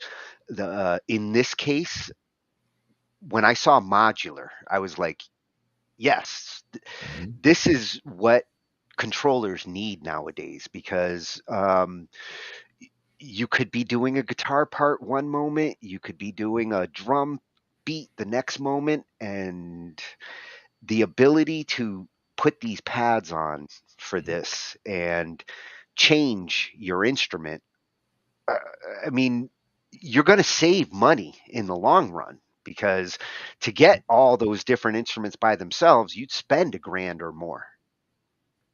To me, it feels like this is a different approach for the same thing that the Instrument One did, where you could make it into a drum pad or a strumming guitar or a keyboard. In this way, it's just an actual different physical interface between you and the device. Yeah, and Very cool. it's highly flexible. Like they have a whole bunch of different templates for it that will just keep opening up more options, because with an instrument like this, all they have to do is listen to the audience, and the audience will tell them what kind of templates they want. Yeah, exactly. And designing them shouldn't be that difficult either, based on what it looks like there. It looks like it's not a lot to it to You're get new you're ones. going to be blown away by the ones we're going to be seeing here, and Mhm. their design approach, and how they really kept a lot of the challenges simple and solved them with the sensor pads that go underneath these templates. It's amazing how good our controller technology has gotten at this point. Mhm. And one thing you're going to hear a lot more here is with the whole MPE, the polyphonic MIDI 2.0, like everything is bigger in MIDI these days, and instruments. You've got piano keyboards that, like, you can slide your fingers up and down the keys Mhm. Yeah, for yeah. effect. Uh, this is what's cool with some of these MIDI controllers, is it's a whole new way of expressing yourself with your controller. Exactly. And those, some of them even they had ones where they waggle to the sides, kind of. So if you want to do like wow, wow, wow, you want to do like something like that, instead of having to take a hand off to a mod wheel or do something like that, it was just the key itself can actually move a little to the side to side. You can get that waggle effect that way. Yeah. Yeah, the shaking the key waggle Mhm. effect. When I Yeah, yeah. first saw that, I was like, I want that keyboard, because I could totally. I don't like using the pitch wheel, because, like, both my hands want to be doing something, and pitch wheel I have to give up my left hand, and the idea of, like, the pitch wheel being in the key Hmm. makes me start to feel almost like a guitarist. Like, now I can bend like you guys. That's another place where the breath controller that he mentioned in one of them. You get a foot controller, you could do a breath controller. There's a number of different ways of trying to get that expression, but once you have any way of getting that expression, it definitely adds that whole extra dimension for sure. Yeah, and when he was talking about the breath control on that VST plugin, the first thing I Mhm. thought was like, "Wow, I can be Peter Frampton, Exactly. do a talk box, a Yeah, MIDI yeah. digital talk box." Yep. Well, one of the guys that one of the bands that I work with, he actually one of the guitar players would bring that talk box so that he could use it for expression, basically. And it was one of those where he would just have it like right next to the microphone because he would also sing, backgrounds. And while he's doing that, he had the little tube, was right there next to the Yeah, microphone, yeah. and it was just based on. Mhm. The old school approach was messy. Like, you had to pretty much spit into a tube, because it took such force. In this case, it's. It's got to be fun now with digital. Well, in this case, the thing that was cool about it is it wasn't a matter of having to blow. It's not like you're blowing through like you're trying to power an accordion, for example. In this Yeah, case, it's the tube is in your mouth, and as you're going, wow, wow, wow, as you're opening your mouth like that, you're getting a wah effect because it's basically just reading what that sounds like, and it's making the effect from there. So I'm not describing it very well, but the idea is that you don't have to actually blow into the tube like you're thinking that you might have to be like into the tube, but in this case it's you're using how much your mouth is open or not and how close you are to the mic to make a difference, and you can go to a wah wah sound just by doing a wah wah with your mouth. So I that's kind of the way that works out. I just thought of a cool new mouth controller. Imagine, like, the Invisalign kind Sure. of things. Imagine a MIDI controllable version of that where what you do with your mouth gets translated into control events. Whoa, I would buy it. Indeed. I'm not sure if I want USB 3 going into my mouth, though, I must say. Well, it'll go out Wi-Fi. There you go. There you go. That's okay then. Don't stick anything in Glenn's mouth. Indeed. But some instruments, I mean, that's it. There's whole classes of instruments. That's a whole part of the deal. I mean, one day we will look at one of those too. The saxophones, like a MIDI saxophone. I don't know if you've seen those before. Like I think it was an aerophone they called it. But Oh yeah, the Roland. I want to do a whole night on those kind. I was going to incorporate those controllers in, but considering like there's so many new controllers, so we kind of got sucked into the advanced MIDI controllers, but we're gonna definitely go back to look at some of the more traditional ones like that Aerophone. Yeah, because that'd be cool. And I can tie that into like a whole sax night. I've been wanting to. Nice. So this one's going to be at MIDI Life Synthesist. Freshy, glad I found. You know me. I love the MIDI and the synth channels, and he's got both in his title. Nice. That's a win. Double win. Yeah, when I saw like the snapshot on this and the idea of a modular controller like this, already sold on the idea, and now I'm more curious as to the performance, which that's why I love these videos, because a lot of these YouTubers, you know, they do the heavy lifting and try out the equipment, and when you can find a channel that gives great reviews, they save you money. Oh yeah, for sure. And they see and play with toys, and you learn something about the toys too. And point you to toys you might have to get. Yeah, break the bank. Yeah. So this one he's going to be showing us the modular MP MIDI controller, the Joué, or Joué, I think is how they pronounce it. It's French. But this is the Joué Pro, and like when this first came out, it made a lot of noise. And you know, now they're refining it. They got the Pro. Been waiting for a controller like you. And here it is. Nice.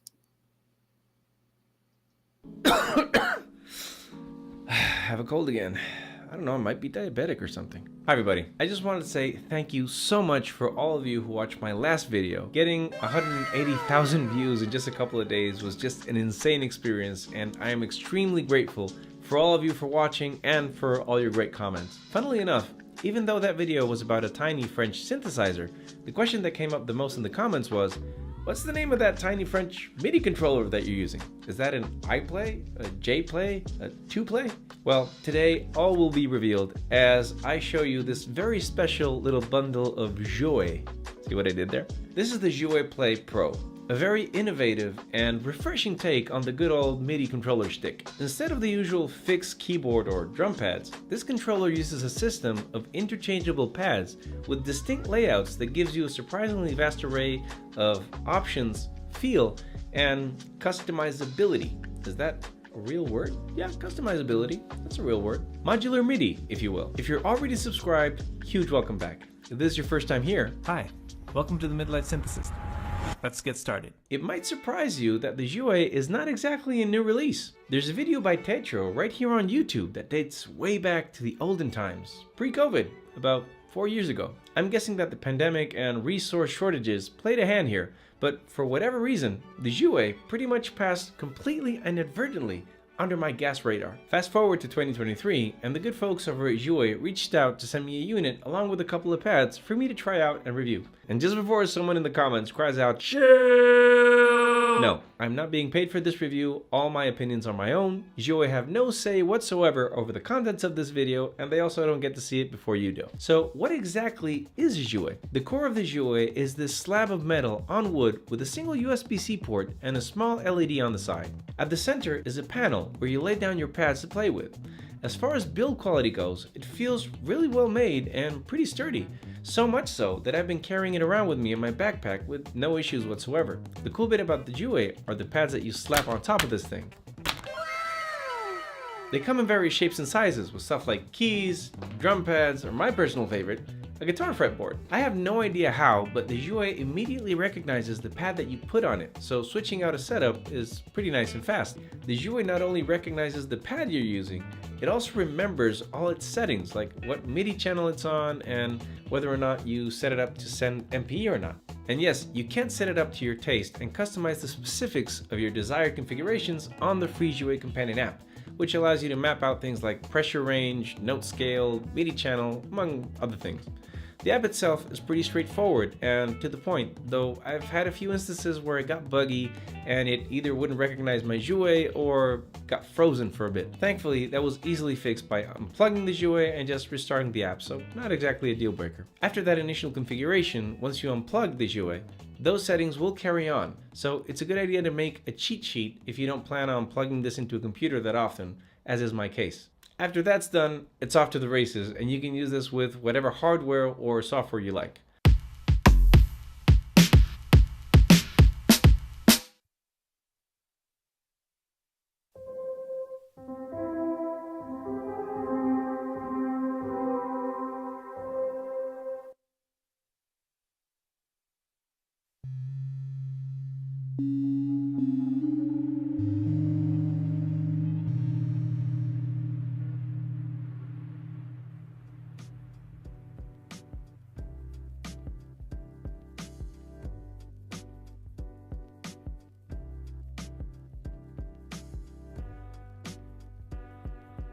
The pads themselves are made from silicone, I believe, and they seem to be pretty tough.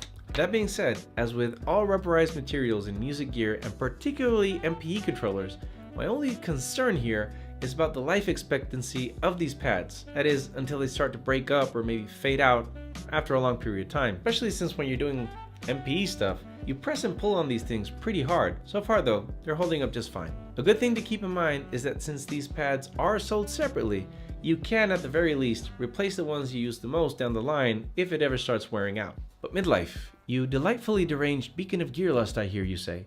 How do you connect the Joué to a DAW-less setup if the only port on this thing is a USB-C? Worry not, my dear viewers, the guys at Joué figured that one out and have made one of the goofiest looking, but at the same time, coolest cables I've ever seen. This fine specimen right here is a USB-A to USB-C 5-pin MIDI cable splitter. This allows you to power up the Joué via USB with a cell phone charger and control your synths without having to hook it up to a computer. This cable is what makes this really fun for a DAW-less inclined musician such as myself. As an on-the-go controller, this thing is a blast.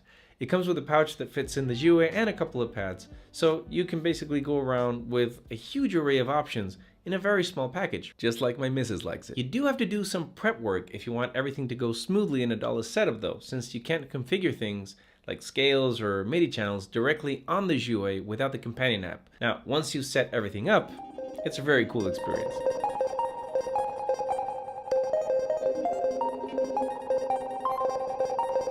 I find that this setup is pretty inspiring for feeling out melodies, mostly because the keys themselves are so responsive.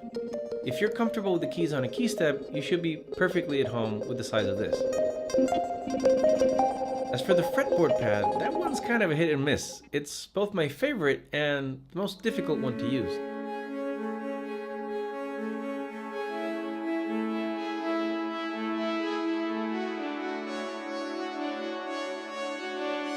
On one hand, if you already play guitar, it's very cool to apply guitar scale shapes and find melodies and chords and apply them to a synth. The familiar yet new layout leads to loads of creative exploration, and it's yielded some very inspiring moments.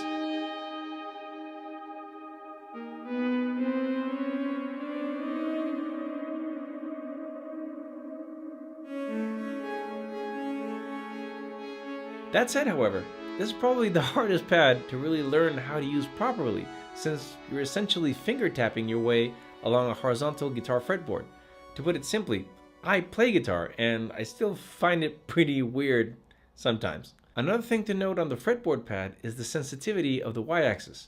Just a bit of pressure up or down will give you a bit of a pitch bend, which can make this pad a lot more difficult to play effectively. You can, of course, just customize the pitch bend range and sensitivity or just turn it off, but something to keep in mind nonetheless. Hi.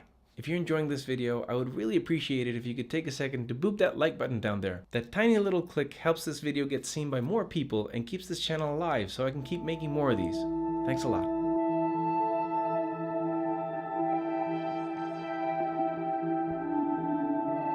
Another unusual one is the scale or bar pad.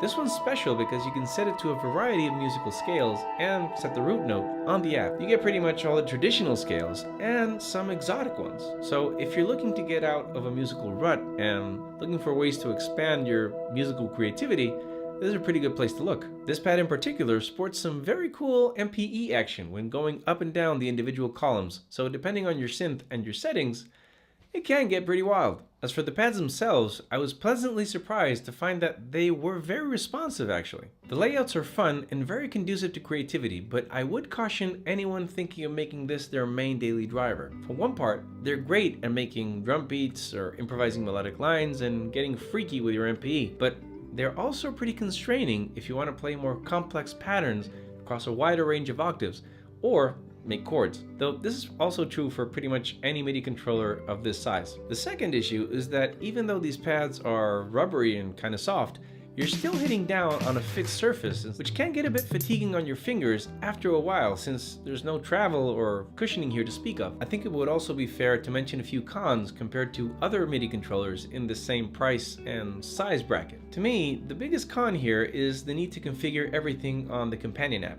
It's by no means a deal breaker, but it does mean that you're always tied to the editor so you can make adjustments. If you're on your DAW setup and you're making a banger, it does kind of kill the mood if you need to break away from the moment and plug the Joué into an app so you can adjust the scales on the column pad or change a MIDI channel or whatever. As I said before, not exactly a deal breaker since just a small change in your workflow can fix that by setting things up before you start playing. The other con when comparing it to something like the KeyStep 37, for example, is the lack of any visual feedback. There's really no way of knowing what the MIDI channel is or what you're controlling with what knob or the fader positions are unless you just start looking at the device you're controlling to figure these things out.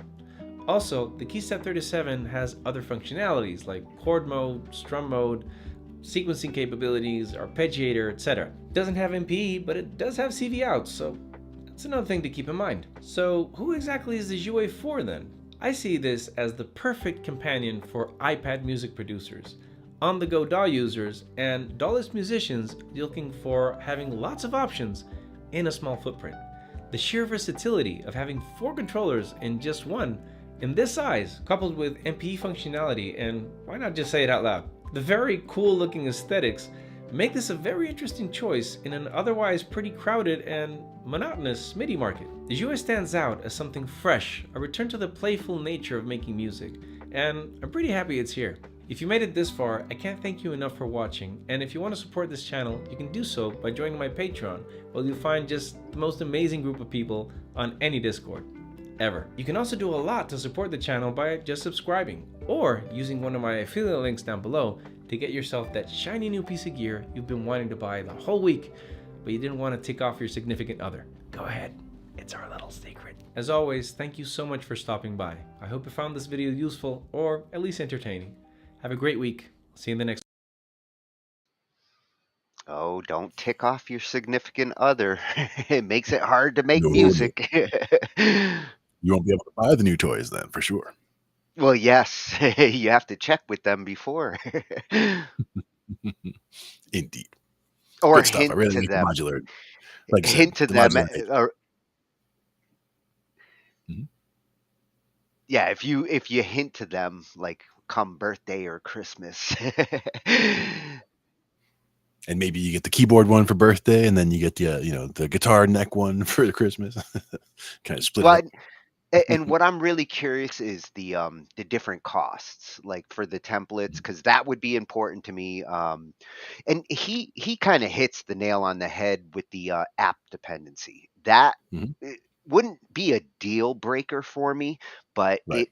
it would definitely be like, oh man, I the less dependency, especially if you're going to use it on stage or in performance situations, the less dependencies on apps or computers. You have to decide what you're going to need on stage. But that's like, having just what he has right there, those four, that's four separate layouts that are completely different that you could have, pre-configured, so that you have, you've got this one, you've got that one. You don't have to go to the app to make any changes. You just slap that one down and you have all of the stuff that you had set up for that one. And then, the other one you have set up like this.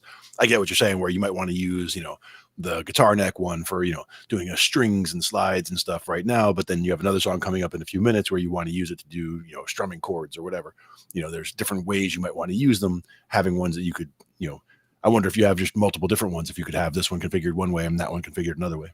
Well, and from what I'm gathering, like on the app side, you're controlling the MIDI data that you're going to send somewhere else to make sound. So, I mean, I would have a phone, obviously. If I'm going to do a gig, a phone would be part of what I'm using. But if I was on stage and that phone crapped out and all these controllers crapped out with it, right, then I'd need to have at least two phones, because if you don't have at least a backup in order to do what this does, then it's like your guitar pickup just like going kaput on you. Indeed. Good stuff. I like it a But lot.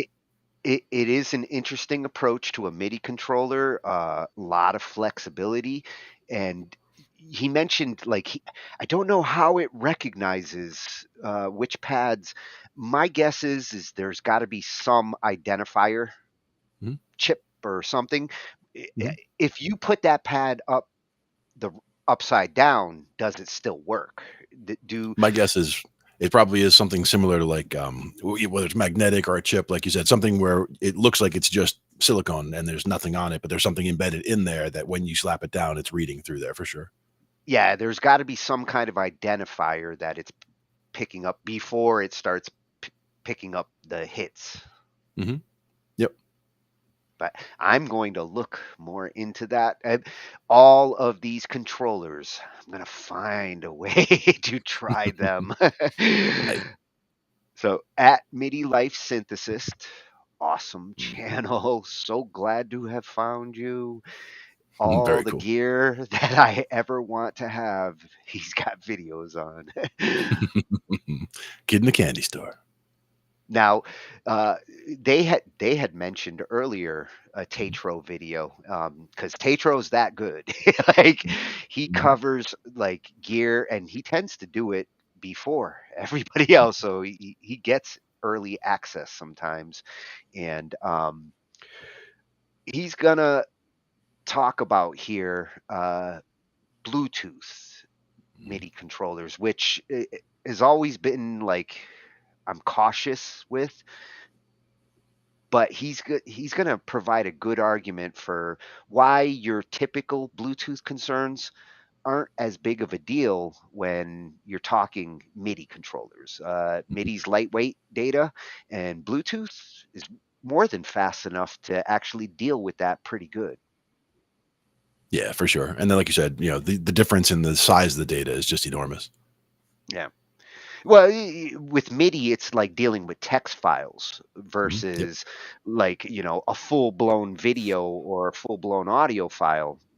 There's a lot of data in those files, but MIDI is just instructions. Event data, yeah. Yeah. Very cool. It was designed for, high-speed triggering portability. MIDI was the best thing to come to music, in my opinion, since the creation of sheet music. Definitely. MIDI made a huge difference. This one's coming from @Tatro, giant over on YouTube. All you music lovers, if you haven't found this music channel, you want to. You should go there now. Just looking at his recent videos, damn, I'm hitting that one up. I'm hitting that one up. I'm hitting that one up. Got to catch them all. But here we're going to find out, are Bluetooth MIDI controllers ready for prime time? Mhm. Can they be reliable? Tune in this week and we'll find out. Only on Talkin Shhh I.T. I.T. Exactly. There he is. What is going on, everybody? This is Tatro, and welcome back to the Lo-Fi Lounge. I was really surprised in my recent review of this Bluetooth MIDI keyboard that people were very skeptical of Bluetooth MIDI technology. So, why is it that when you try to make music connected to a Bluetooth speaker or connected to AirPods or other Bluetooth headphones, there's too much of a delay to actually make music in real time? But if I tell you you can use a MIDI controller that has Bluetooth features, it's totally fine. We're gonna answer that today. I'm gonna hopefully quell some of your skepticism and talk about the reality of Bluetooth MIDI controllers. Today's video is brought to you by DistroKid, and I also want to say thank you to all my channel members who have clicked the join button down below and become a part of this awesome community and supported my channel.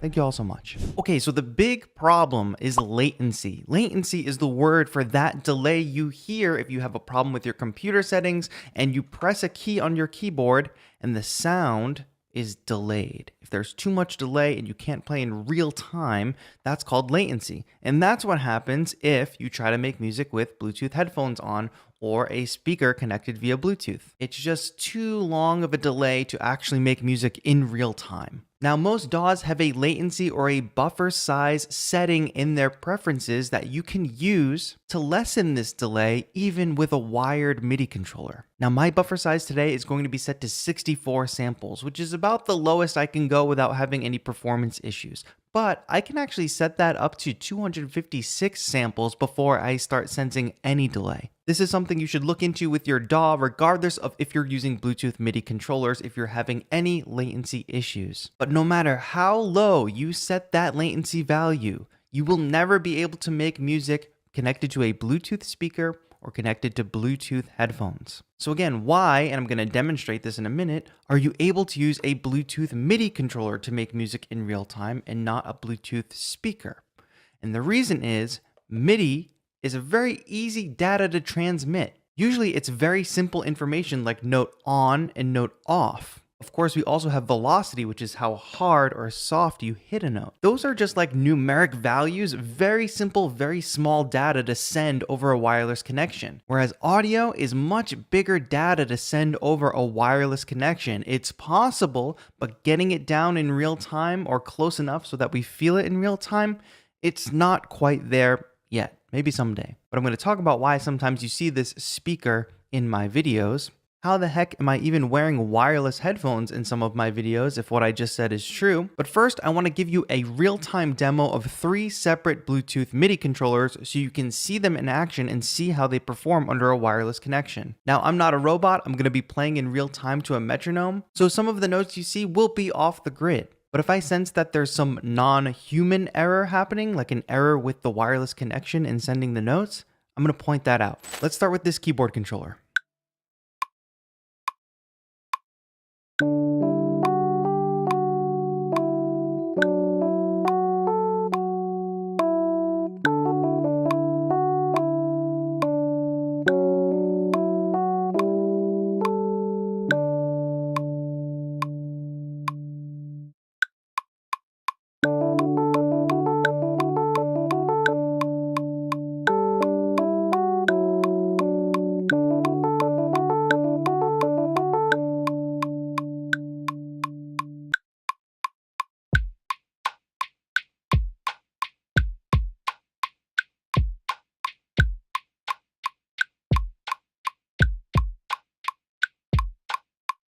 So in this test, really no non-human error at all. I'm not getting any delay in notes across those ideas that I just played, across those different tempos. And during this test, it performed really reliably. Next, let's test the Orba. I think you'll be surprised with what you see. But first, let me tell you a little bit about our sponsor for today's video, DistroKid. DistroKid is the easiest way for you to get your music to everywhere that people listen to music, like Spotify, Apple Music, even TikTok.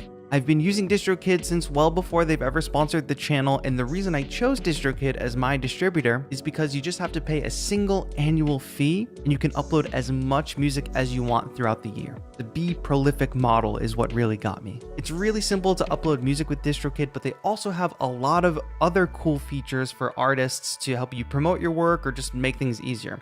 For instance, I've used their new mobile app to upload music, so I can upload the music right from my phone, the music, the artwork, everything. And in my most recent release, I used the hyper follow feature to get people to pre-save my release. And since DistroKid allows you to collect emails from people who have pre-saved your track, I was able to run a giveaway to help promote my pre-saves, which actually led to this release being the most pre-saved release I've ever had. And now that the release is out, DistroKid has actually given me this page that I can add links to and basically make a landing page for my release. I included the streaming links, merch links, as well as my own website link. It's a really handy feature and it makes things easy for artists. And today, if you want to save 7% on your annual membership, you can use my link in the description. It helps support the channel and you get a little discount for yourself. Thank you again to DistroKid for sponsoring today's video, and let's get back to talking about Bluetooth MIDI controllers.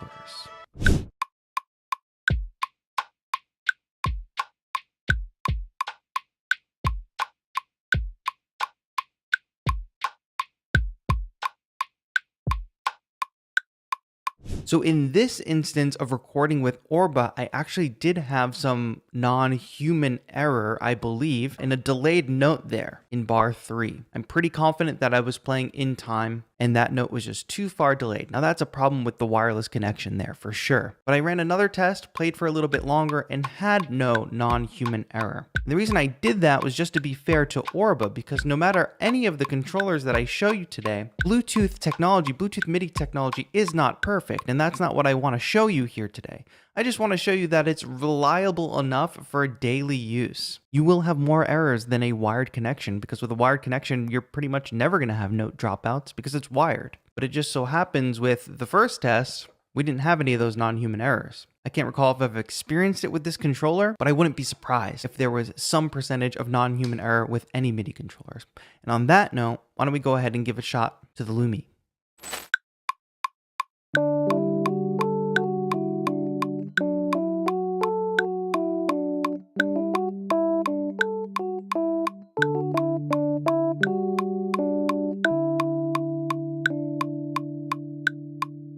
So again, this controller here didn't have any non-human errors, didn't feel any unneeded delay or delay that wasn't caused by my own human playing. And I want to talk about why you see this Bluetooth speaker and these wireless headphones in some of my videos and how I'm actually using them in real time making music. But to sum up that round of testing, I wanted to choose 3 different MIDI controllers from 3 different manufacturers, different form factors, and just show you that I think Bluetooth MIDI is pretty reliable, and I'm somebody who uses it often across different controllers. Is there always some degree of non-human error, aka delayed notes or off notes based on the fact that it's wireless? Yes. And that's definitely only a problem when you're operating wirelessly. So if you can accept that low percentage of error for the convenience of wireless and Bluetooth, then I guess Bluetooth is for you. If you can't accept that, or if you're just somebody who hates charging things, then I guess Bluetooth is not for you. So how about these headphones? How am I using these in real time? Well, these are special headphones developed by III. In addition to having a Bluetooth functionality, they also have a low latency wireless transmission mode, but that does require the use of a wireless receiver. I believe it's actually using like radio frequencies, but what this system allows for is to be able to play in real time with really, really low latency, imperceivable latency, so I can play no problem in real time with wireless headphones. It's actually pretty cool,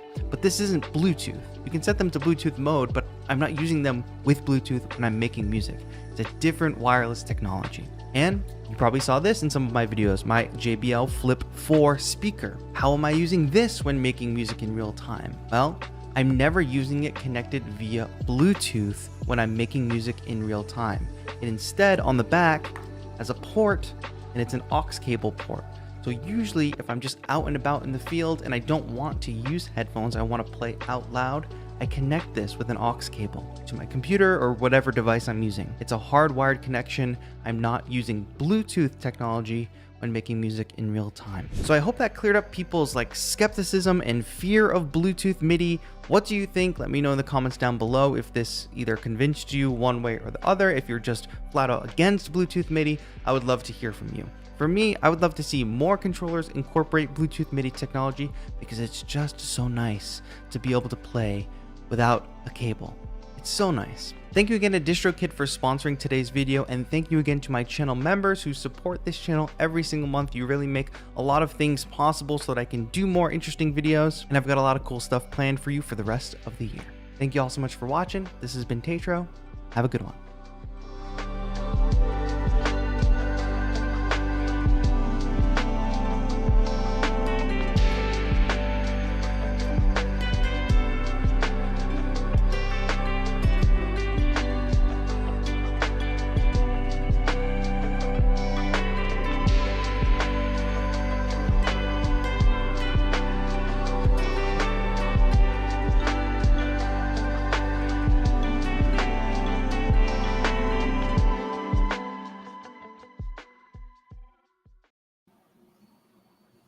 Oh yeah. Smooth review and information, Tatro. Him and Samurai get me into that like zone with YouTube channels. Like they explain things in such a way where it's like it all makes sense. Exactly. Soothing voice. Very good stuff.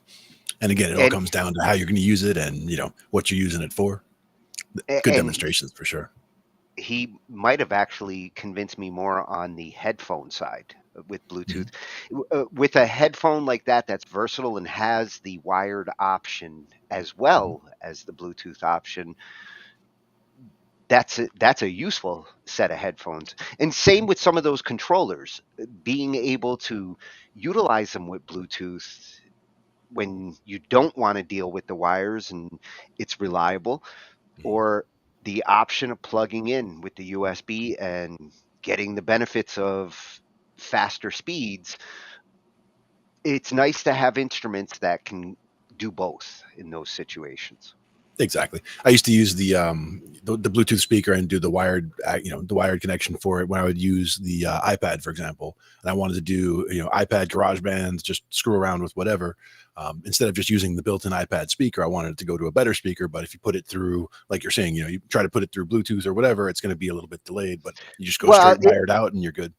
The Bluetooth speaker is great to hear what it sounds like on speakers in the room, but the speaker's not good for playing to while you're trying to do something with timing. And that's what I think was the most important point that he started with is if you have to pump out audio through Bluetooth, you're never until Bluetooth changes. Like the Bluetooth 5 is not fast enough to pump out audio without some latency. So you can't really push the audio for performance.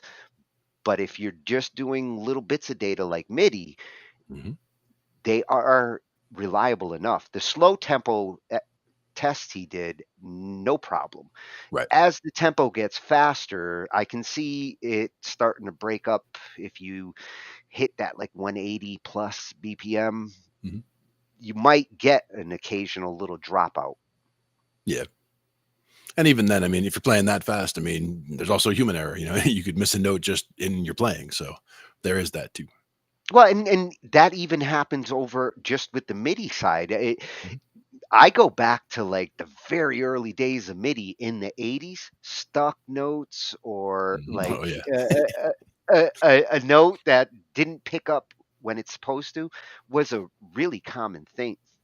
It got better in the 90s, and by the 2000s, MIDI interfaces and gear, they started shifting to USB, and USB communicating MIDI works awesome.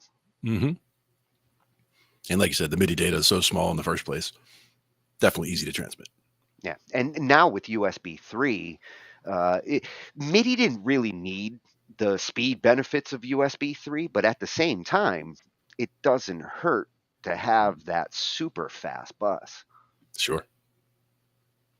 MIDI was one of the few things that was like USB 2, souls I need. Yep. And everybody else was like, I need more speed, more speed. Or more power. More power. Everybody needs more power. Yeah. So that was at Tatro, giant on YouTube. Thanks again. That was a good one. Awesome channel.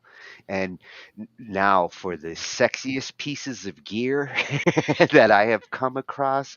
And it's funny because they're like at their simplest, they are not like complex pieces of gear, but what they do, like that modular system we saw, that's just a tease. Like this is next level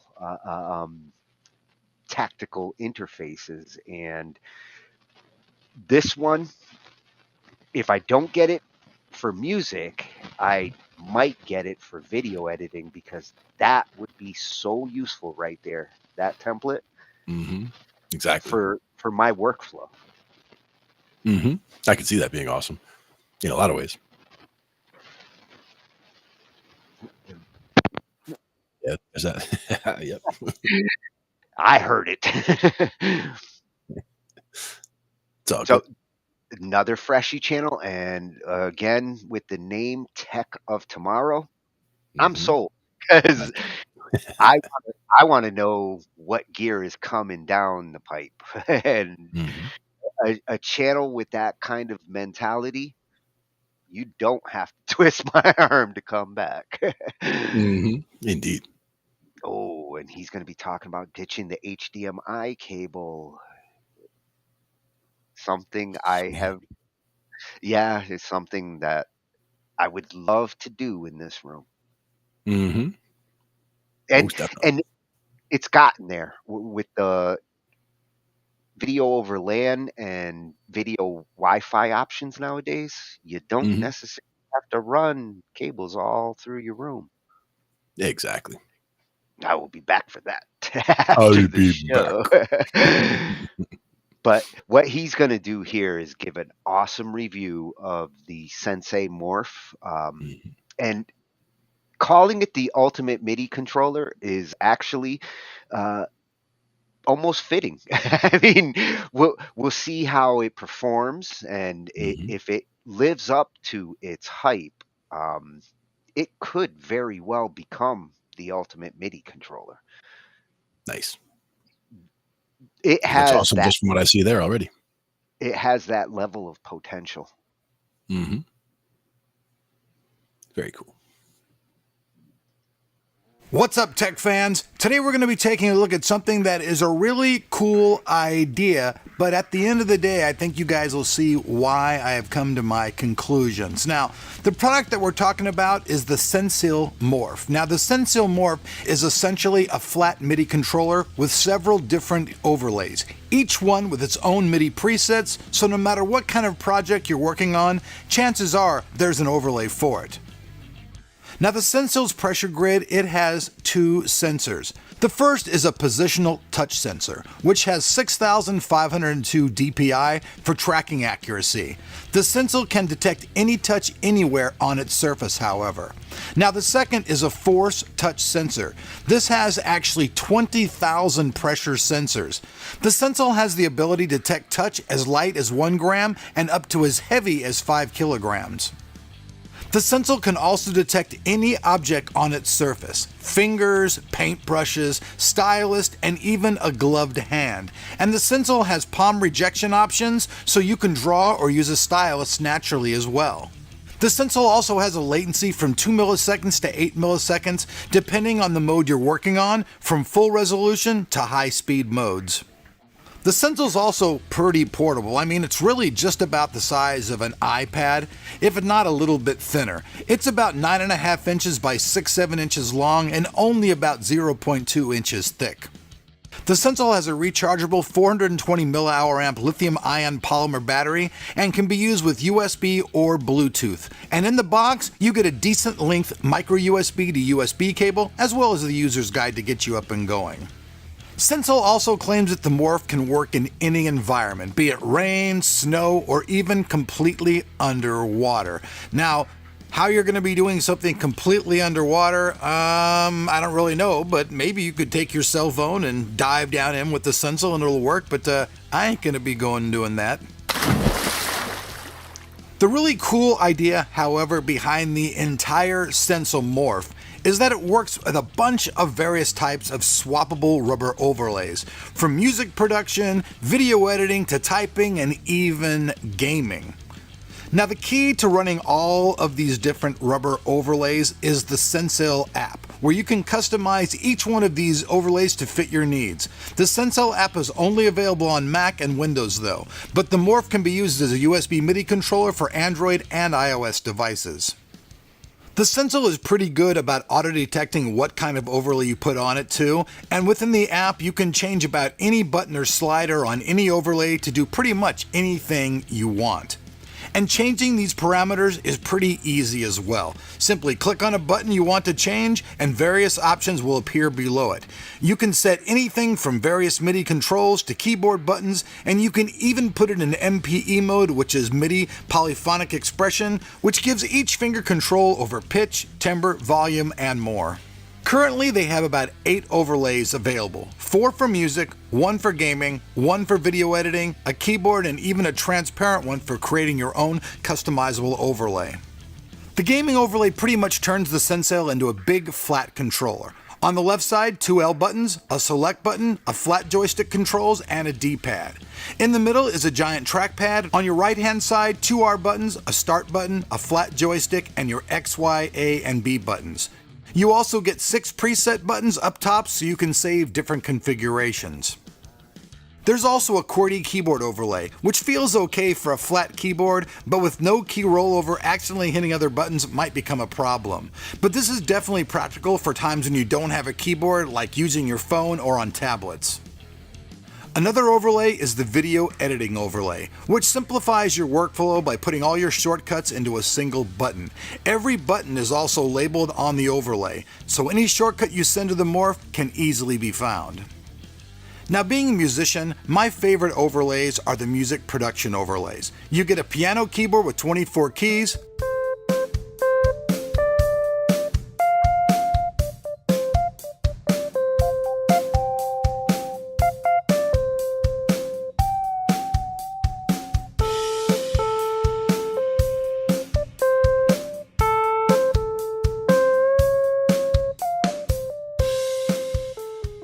a drum pad overlay with 7 large pads and 13 programmable zones, and even better, you can use your fingers or drumsticks or pretty much anything to make a beat. Once this overlay is on, the Morph goes into fast scan mode, capturing every hit no matter how fast it is.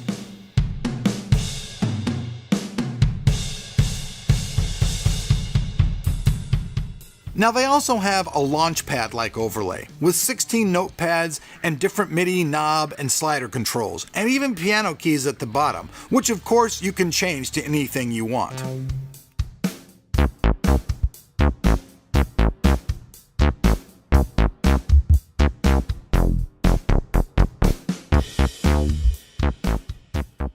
This next overlay is called the Buchla Thunder Overlay, and it's actually not part of the music production package, but you can still get this overlay by itself, but it's $60. It features 27 areas, of which can be used with any instrument that accepts MIDI or MPE input. The Buchla Thunder also includes 9 different maps that you can easily switch between, and you can do this all without ever opening the Sensel app.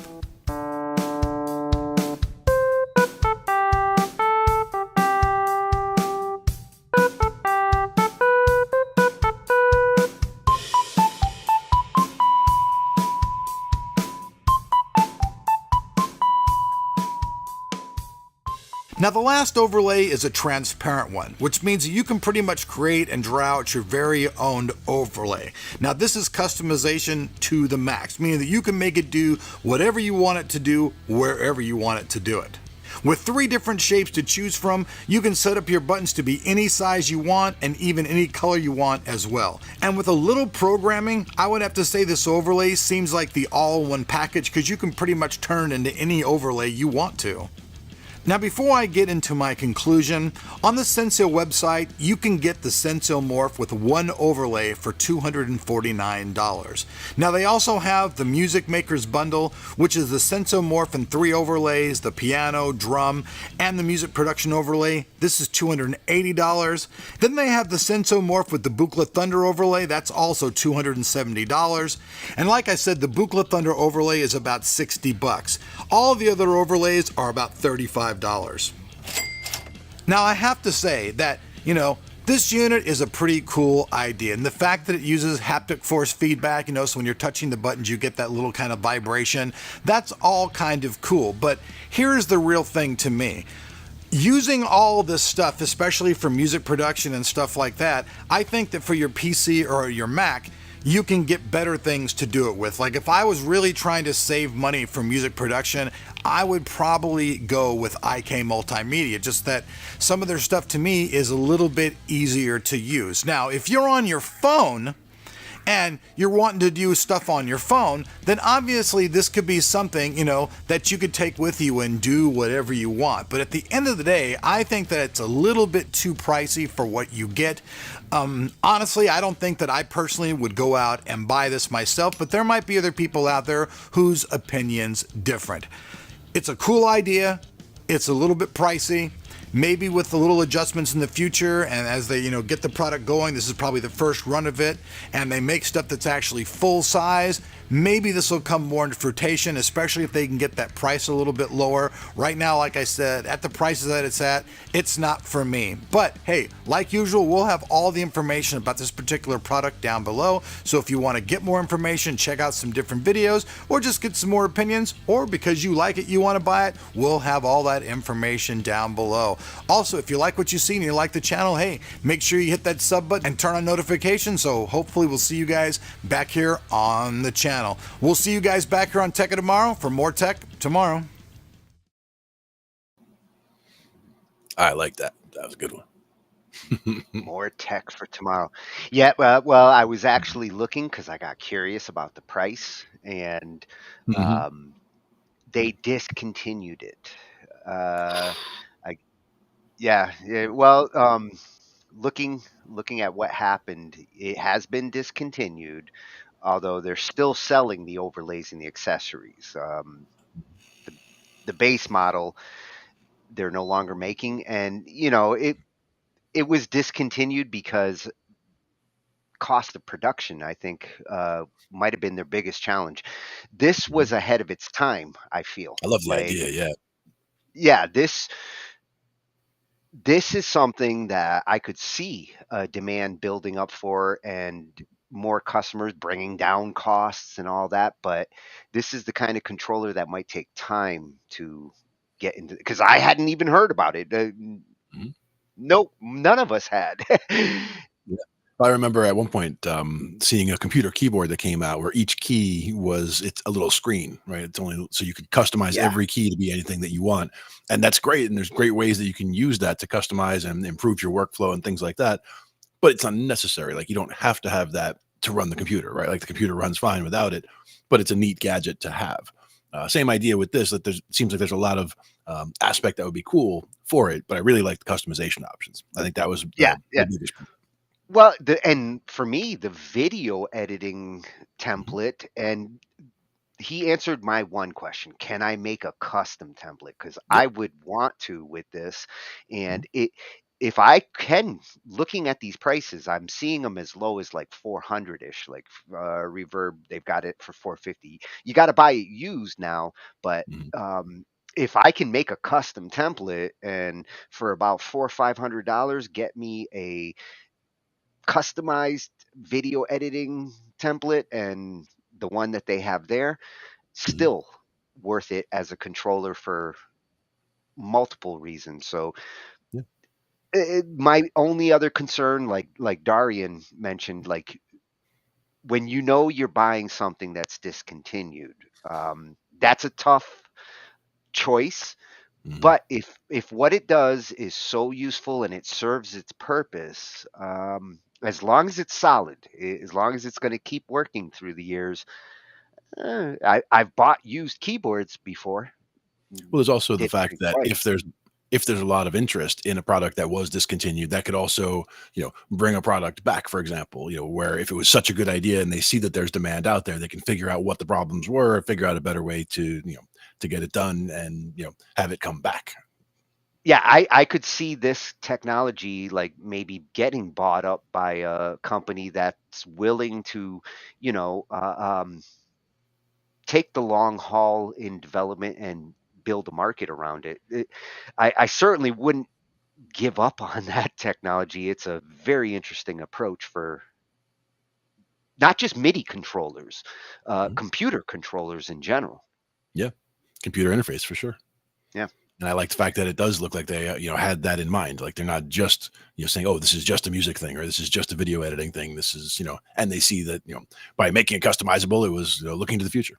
Well, isn't it funny? Like he said, and even gaming. Shit, gaming Yeah. was the first thing I Those- thought. Like gamers are Yeah. gonna buy that before anybody else. That's exactly what I was thinking. I will say that, depending on how the buttons are laid out and all that, I remember playing a few games on the iPad, like, was it Dragonlance, like one of the old CD-ROM or Laserdisc, like the first Laserdisc game way back when. But it was one where you had to, react to something on screen and either go left or you go right or you attack. Dragon's Lair.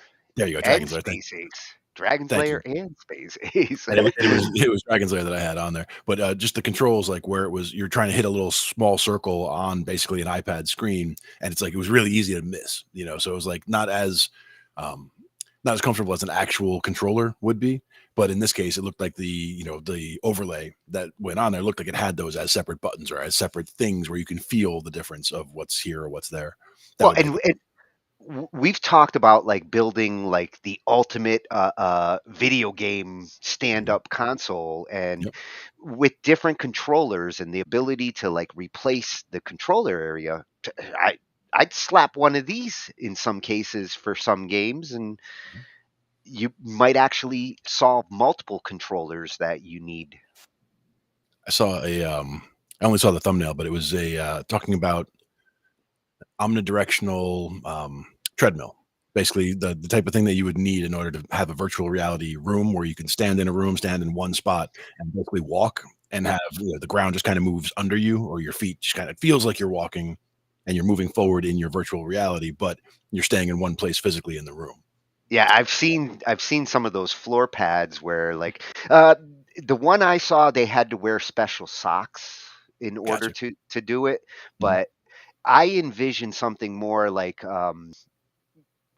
just rollers that can go in every direction. So if you're running, no matter what you're wearing, the little rollers are actually picking up what you're doing and keeping you in place. Yep, and that's basically what it looked like to me. It's kind of like like a little like a ZD, for example, on a metal rod, right, where it can spin around this way, but it can also slide back and forth.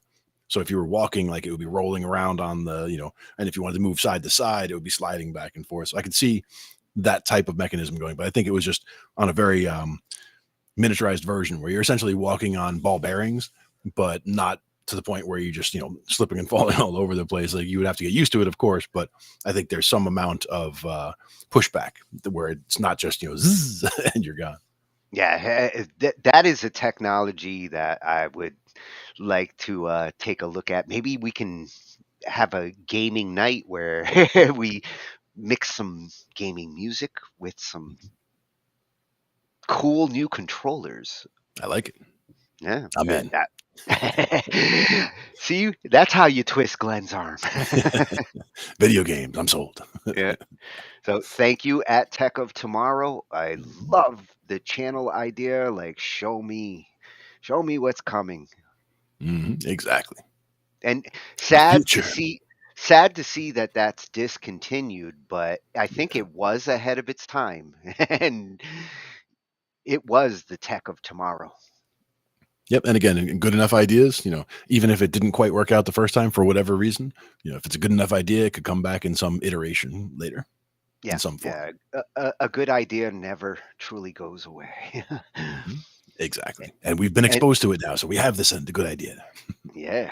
And for our last piece of gear that we're going to look at, I really feel like this is a good idea. This is something that I would not have a problem incorporating into my setup. The idea of being able to like really put my plugins, which is what I would use this for. I mean, obviously you can use it for everything, mixing and everything, but when it comes to the plugins, I have a dedicated monitor just to edit and work with my plugins, and I hate doing it with the mouse and that way. This would make a fantastic solution. Just slap the plugin that I want to edit onto the screen right next to the keyboard and turn some knobs. Boom. Nice. Yeah, it does look awesome. I love the layout. I love how customizable it looks. A lot of good stuff going on there. It's for the engineering side, and you know, when you do want to like sculpt your sound, if you're into like synthesis, this kind of controller really could complement, you know, a good MIDI controller and a decent synthesizer. With this, I'd be in heaven. Yeah. Exactly. And another freshy synth channel, Score. Another Playground. At the Synth Playground. So happy to have found you. And he's definitely looking at some cool different toys, like older school analog synths, new school touchscreen controllers. Think I'm gonna like this one, Glenn. Yeah, some fun toys for sure. And I like the look of this one for sure. Yeah, what I like about this is it's really a hybrid of physical controls with touchscreen, which I'm not against touchscreen. You've gotten more exposure to it with, like, you know, the PreSonus board and using the iPad to control it. I would jump all over a touchscreen if somebody would give me one. Yeah. And again, just little things like using a stylus, and again, doing that little, you know, doing that roll to go up or down. If you're trying to turn a volume knob or a slider or something up or down, doing a little roll with a stylus, or even with your finger, you know, you hit it and you just kind of, you know, roll up and roll down instead of trying to slide up and down. It makes a big difference. Yeah, well, that's the MPE side of all these controllers are bringing that slide and that rolling to a whole new level. Exactly. You still don't want to skid and go da, da, da, da, da, da. It's got to be smooth. There it is. I lost my share. I found it. So Edward's going to show us this MP MIDI controller. I'm going to take a look while it's going and see what the cost on this is, because I'd like to get one in my hands. Get me two, Utah, get me two. You hear that? Two.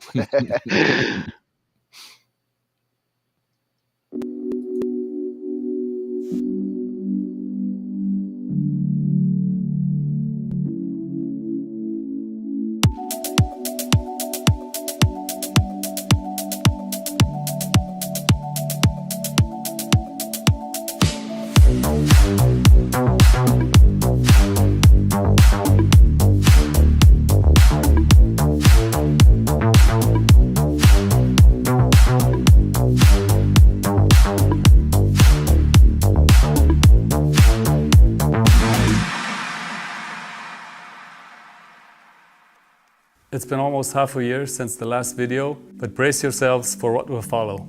We will start with the MP MIDI controller. Here's a blast from the past with options we had back in the day for remote controlling synthesizers or have hands-on control over plugins. These are custom printed overlays or blank ones, which were labeled according to the functions of the plugin or synth functions you wanted to access.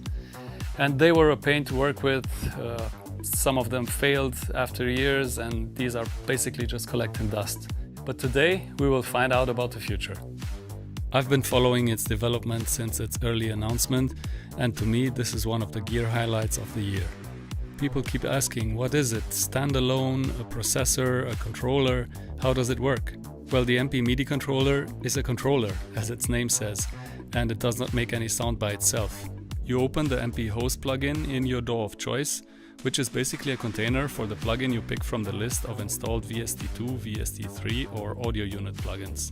Native DAW plugins are not supported, only the ones you pick from your installed list of VST2, VST3 or audio unit plugins. The MP host can be single or multi. On the Mac you can save and recall these later. It doesn't have MIDI ports, but it comes with 2 USB-C ports and a HDMI port. Let's do some unboxing and see what's in the box. The first impression, the haptics, the feel, the sturdiness of it reminds me of the old EMU systems SP12, SP1200, which were built like tanks. I will not get into detailed installation instructions to keep this video short. There's plenty of information on the MP MIDI website and you'll receive detailed installation instructions once purchased. And now I'll get behind the camera and focus on filming, and my friend Kozo will show you how this thing works. Right there in front of you around the gorgeous screen, you have 4x8 encoders, which means 32 encoders, and you can flip up to 4 pages per plugin. That means you have up to 128 parameters in total per plugin at your disposal. The sensitivity of the encoders can be adjusted, and you can use the encoders as switches as well. But I think the touchscreen is more appropriate for switch functions. The encoders feel great, not too tight, not too loose. Of course you can record automation like you did before, only better because you have tactile, hands-on control in real time and you're not turning an encoder with a mouse pointer. You only need to link the parameters of a plugin once and then save that as a preset and recall it at any time. Presets are open from the right-click menu on the main screen, and you can categorize them as you wish based on the folders in mp/host/presets. Coloring helps grouping encoders like, for example, ADSR, especially when you flip through pages and you want to get there quickly. Each encoder has a polarity and range setting, and all encoder settings can work together when changed. You can even set up macros and affect way more than one destination with the turn of an encoder. Obviously, the main purpose of the MP controller and what makes it special is to have the hosted plugins close to the soft and hardware encoders, so you don't have to lift your eyes to the computer screen while you're controlling the knobs with your hands. And this really gives you the feeling that you're working with hardware, not with plugins anymore. For example, on Arturia's 2600 sequencer, it's such a great feeling to move the notes with encoders instead of clicking with the mouse. And the cool thing is that the hard and software encoders are so close to each other with the hosted plugin. Control is transferred immediately when selecting a plugin, and the controller syncs automatically upon selection. The controller's encoders, soft encoders, and hosted plugin parameters are entangled and always in sync. When changing presets or patches on the hosted plugin, the controller's encoders sync automatically. Of course, the MP MIDI controller does not only work on Apple computers, but also on Windows. This is a rig I want to use as a live act and ignore the strange shape of the cabinet. It's just a regular Intel i7 computer running Windows 10 Pro, and MP MIDI controller works like a charm on it. The MP host plugin adds 0 latency and consumes almost 0 CPU. If you feel concerned about using the MP controller on slower computers or older computers, no problem, they will work just like they did before, and the MP controller does not add any processor load. I've tried many controllers, trust me, and nothing comes close to this. The screen estate, the resolution, the overall feeling of the machine is gorgeous. No need for overlays, always what you see is what you get, instantly. And the versatility, the fact that it's like a chameleon, transforming instantly in what you need. And I have many ideas of future use of this, for example, using plugins as effects in my analog mixing desk. And having that hands-on, real-time control over the plugin parameters, I think it's just great. So this was just a quick test for what it can do, and stay tuned because there will be a lot more coming.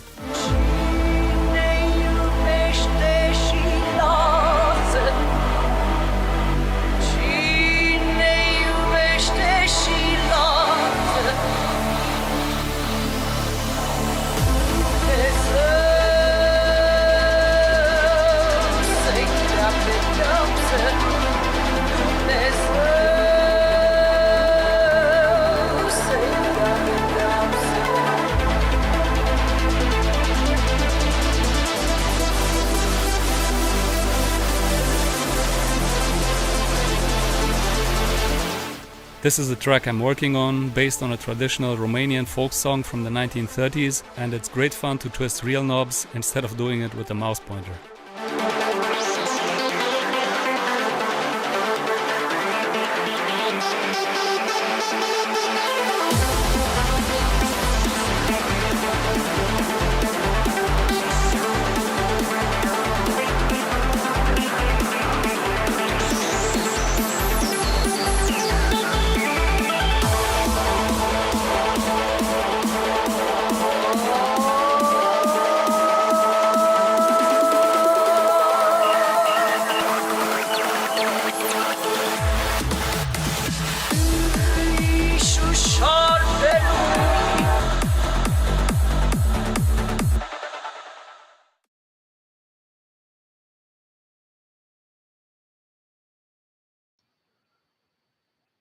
Oh, I did a little research looking into it. Uh-oh. MPMIDI.com. These are the guys that make it.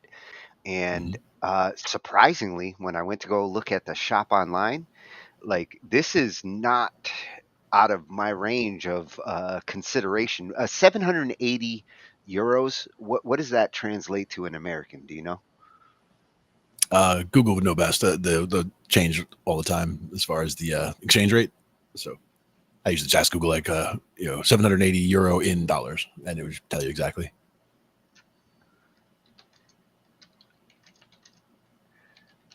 Dollars. Dollars. All right, so $800-ish, not out of my consideration. For everything that you can possibly do, like that was just a teaser of possibilities. And that screen is gorgeous too, by the way. I mean, just seeing that screen, seeing the knobs again. I like everything about what I've seen about that. Built like a tank, very solid. I like that. I think what impresses me the most is how easy it is to assign and program. Because when it comes to a lot of controllers, it can be a bitch to like get the knob to change what you want to, and they've kind of simplified it. Yeah. I agree, Darian. We'll all be getting one day. Make it 2. And if I got a strip, if I got a strip for Santa to get one, I will. There you go. Making promises to Santa. That was an awesome tease into a piece of gear that I'd need to acquire. I saw some good ones in there for sure. At the Synth Playground. I am definitely going to be going back to his playground to see what he is playing with. Absolutely. Fun toys. Always good to have.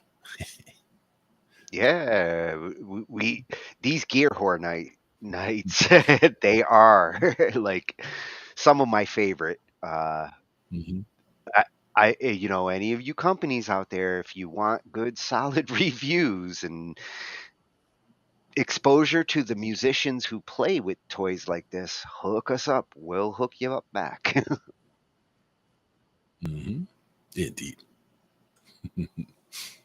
Gotta love having that stuff though. I mean, that's the thing is having access to the toys is one thing, utilizing the toys, being able to do something useful with them, that's the important thing. Having something to do with them. Toys like this, you're better having a mission going in. You're going to appreciate what you've got a lot more than just kind of, if I fiddle around with it, maybe I'll find something useful. No, you should know why you're buying gear like this. Right. And you go in, but again, it'll inspire different things based on what you're using it for also. So that's the other question there. Yeah, well, having a mission when you're going in, and then having to utilize the tool to take it in that direction. Yeah, in the case of that last one, like I'd be going in thinking mixing, time saving. Like this will save me a lot of time in mixing. But when it comes to like when you saw him adjusting the plugin parameters and playing around with the sound, then I'm thinking like, damn, this thing could be fun for making the music too. Exactly. And fun. That's the important thing. It should always be fun. Don't make it work. Make it fun. Well, and it was cool to do a little bit of pop-up video tonight. That's The chat, yeah, we'll be incorporating more of that into the future. For all of you out there, if you follow us through these streams over with Ange, and we've also got our streams. When we go live on all of these. If you're in those chats, you can come and join the conversation with us. Yep, absolutely. And we'll respond and chat back with you. Yeah, Do it on Thursdays. Now, join the party. You can come back tomorrow and tomorrow. Yeah, DJ Tatius will be here. We'll be here again tomorrow. We got stuff going on. Yeah, and Ange might have a few doing that on Friday. Tracks left in her list to whip out on a Friday. Nice. Very cool. And of course, we'll be back on another Thursday, whether it'll be MIDI or whether it'll be keyboard or guitar or something to talk about on a Thursday.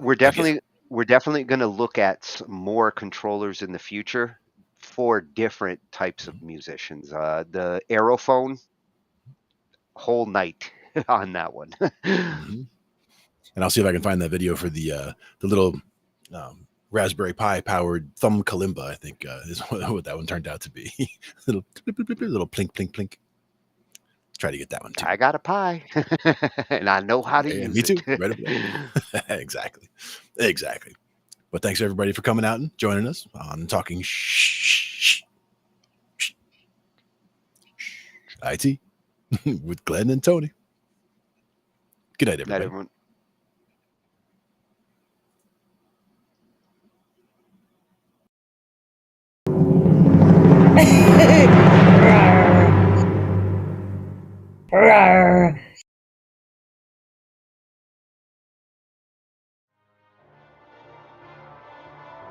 Ambient noise, yeah.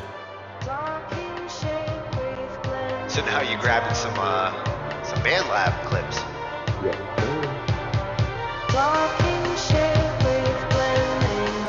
Now for me, that would also be something where I would use like volume automation and like bring that from the bottom, like bring it in and then bring it back out. And these are the kinds of sounds you can stretch.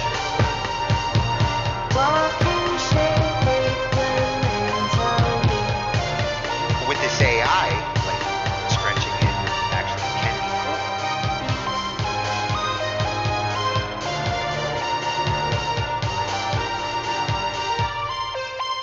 Oh, that was perfect for the interlude too. Ends it right in the right I spot. didn't even notice 40. I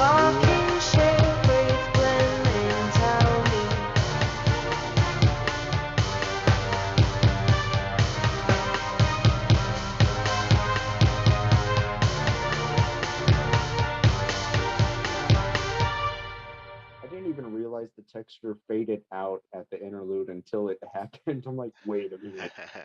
Sometimes you just, it was just meant to be that way.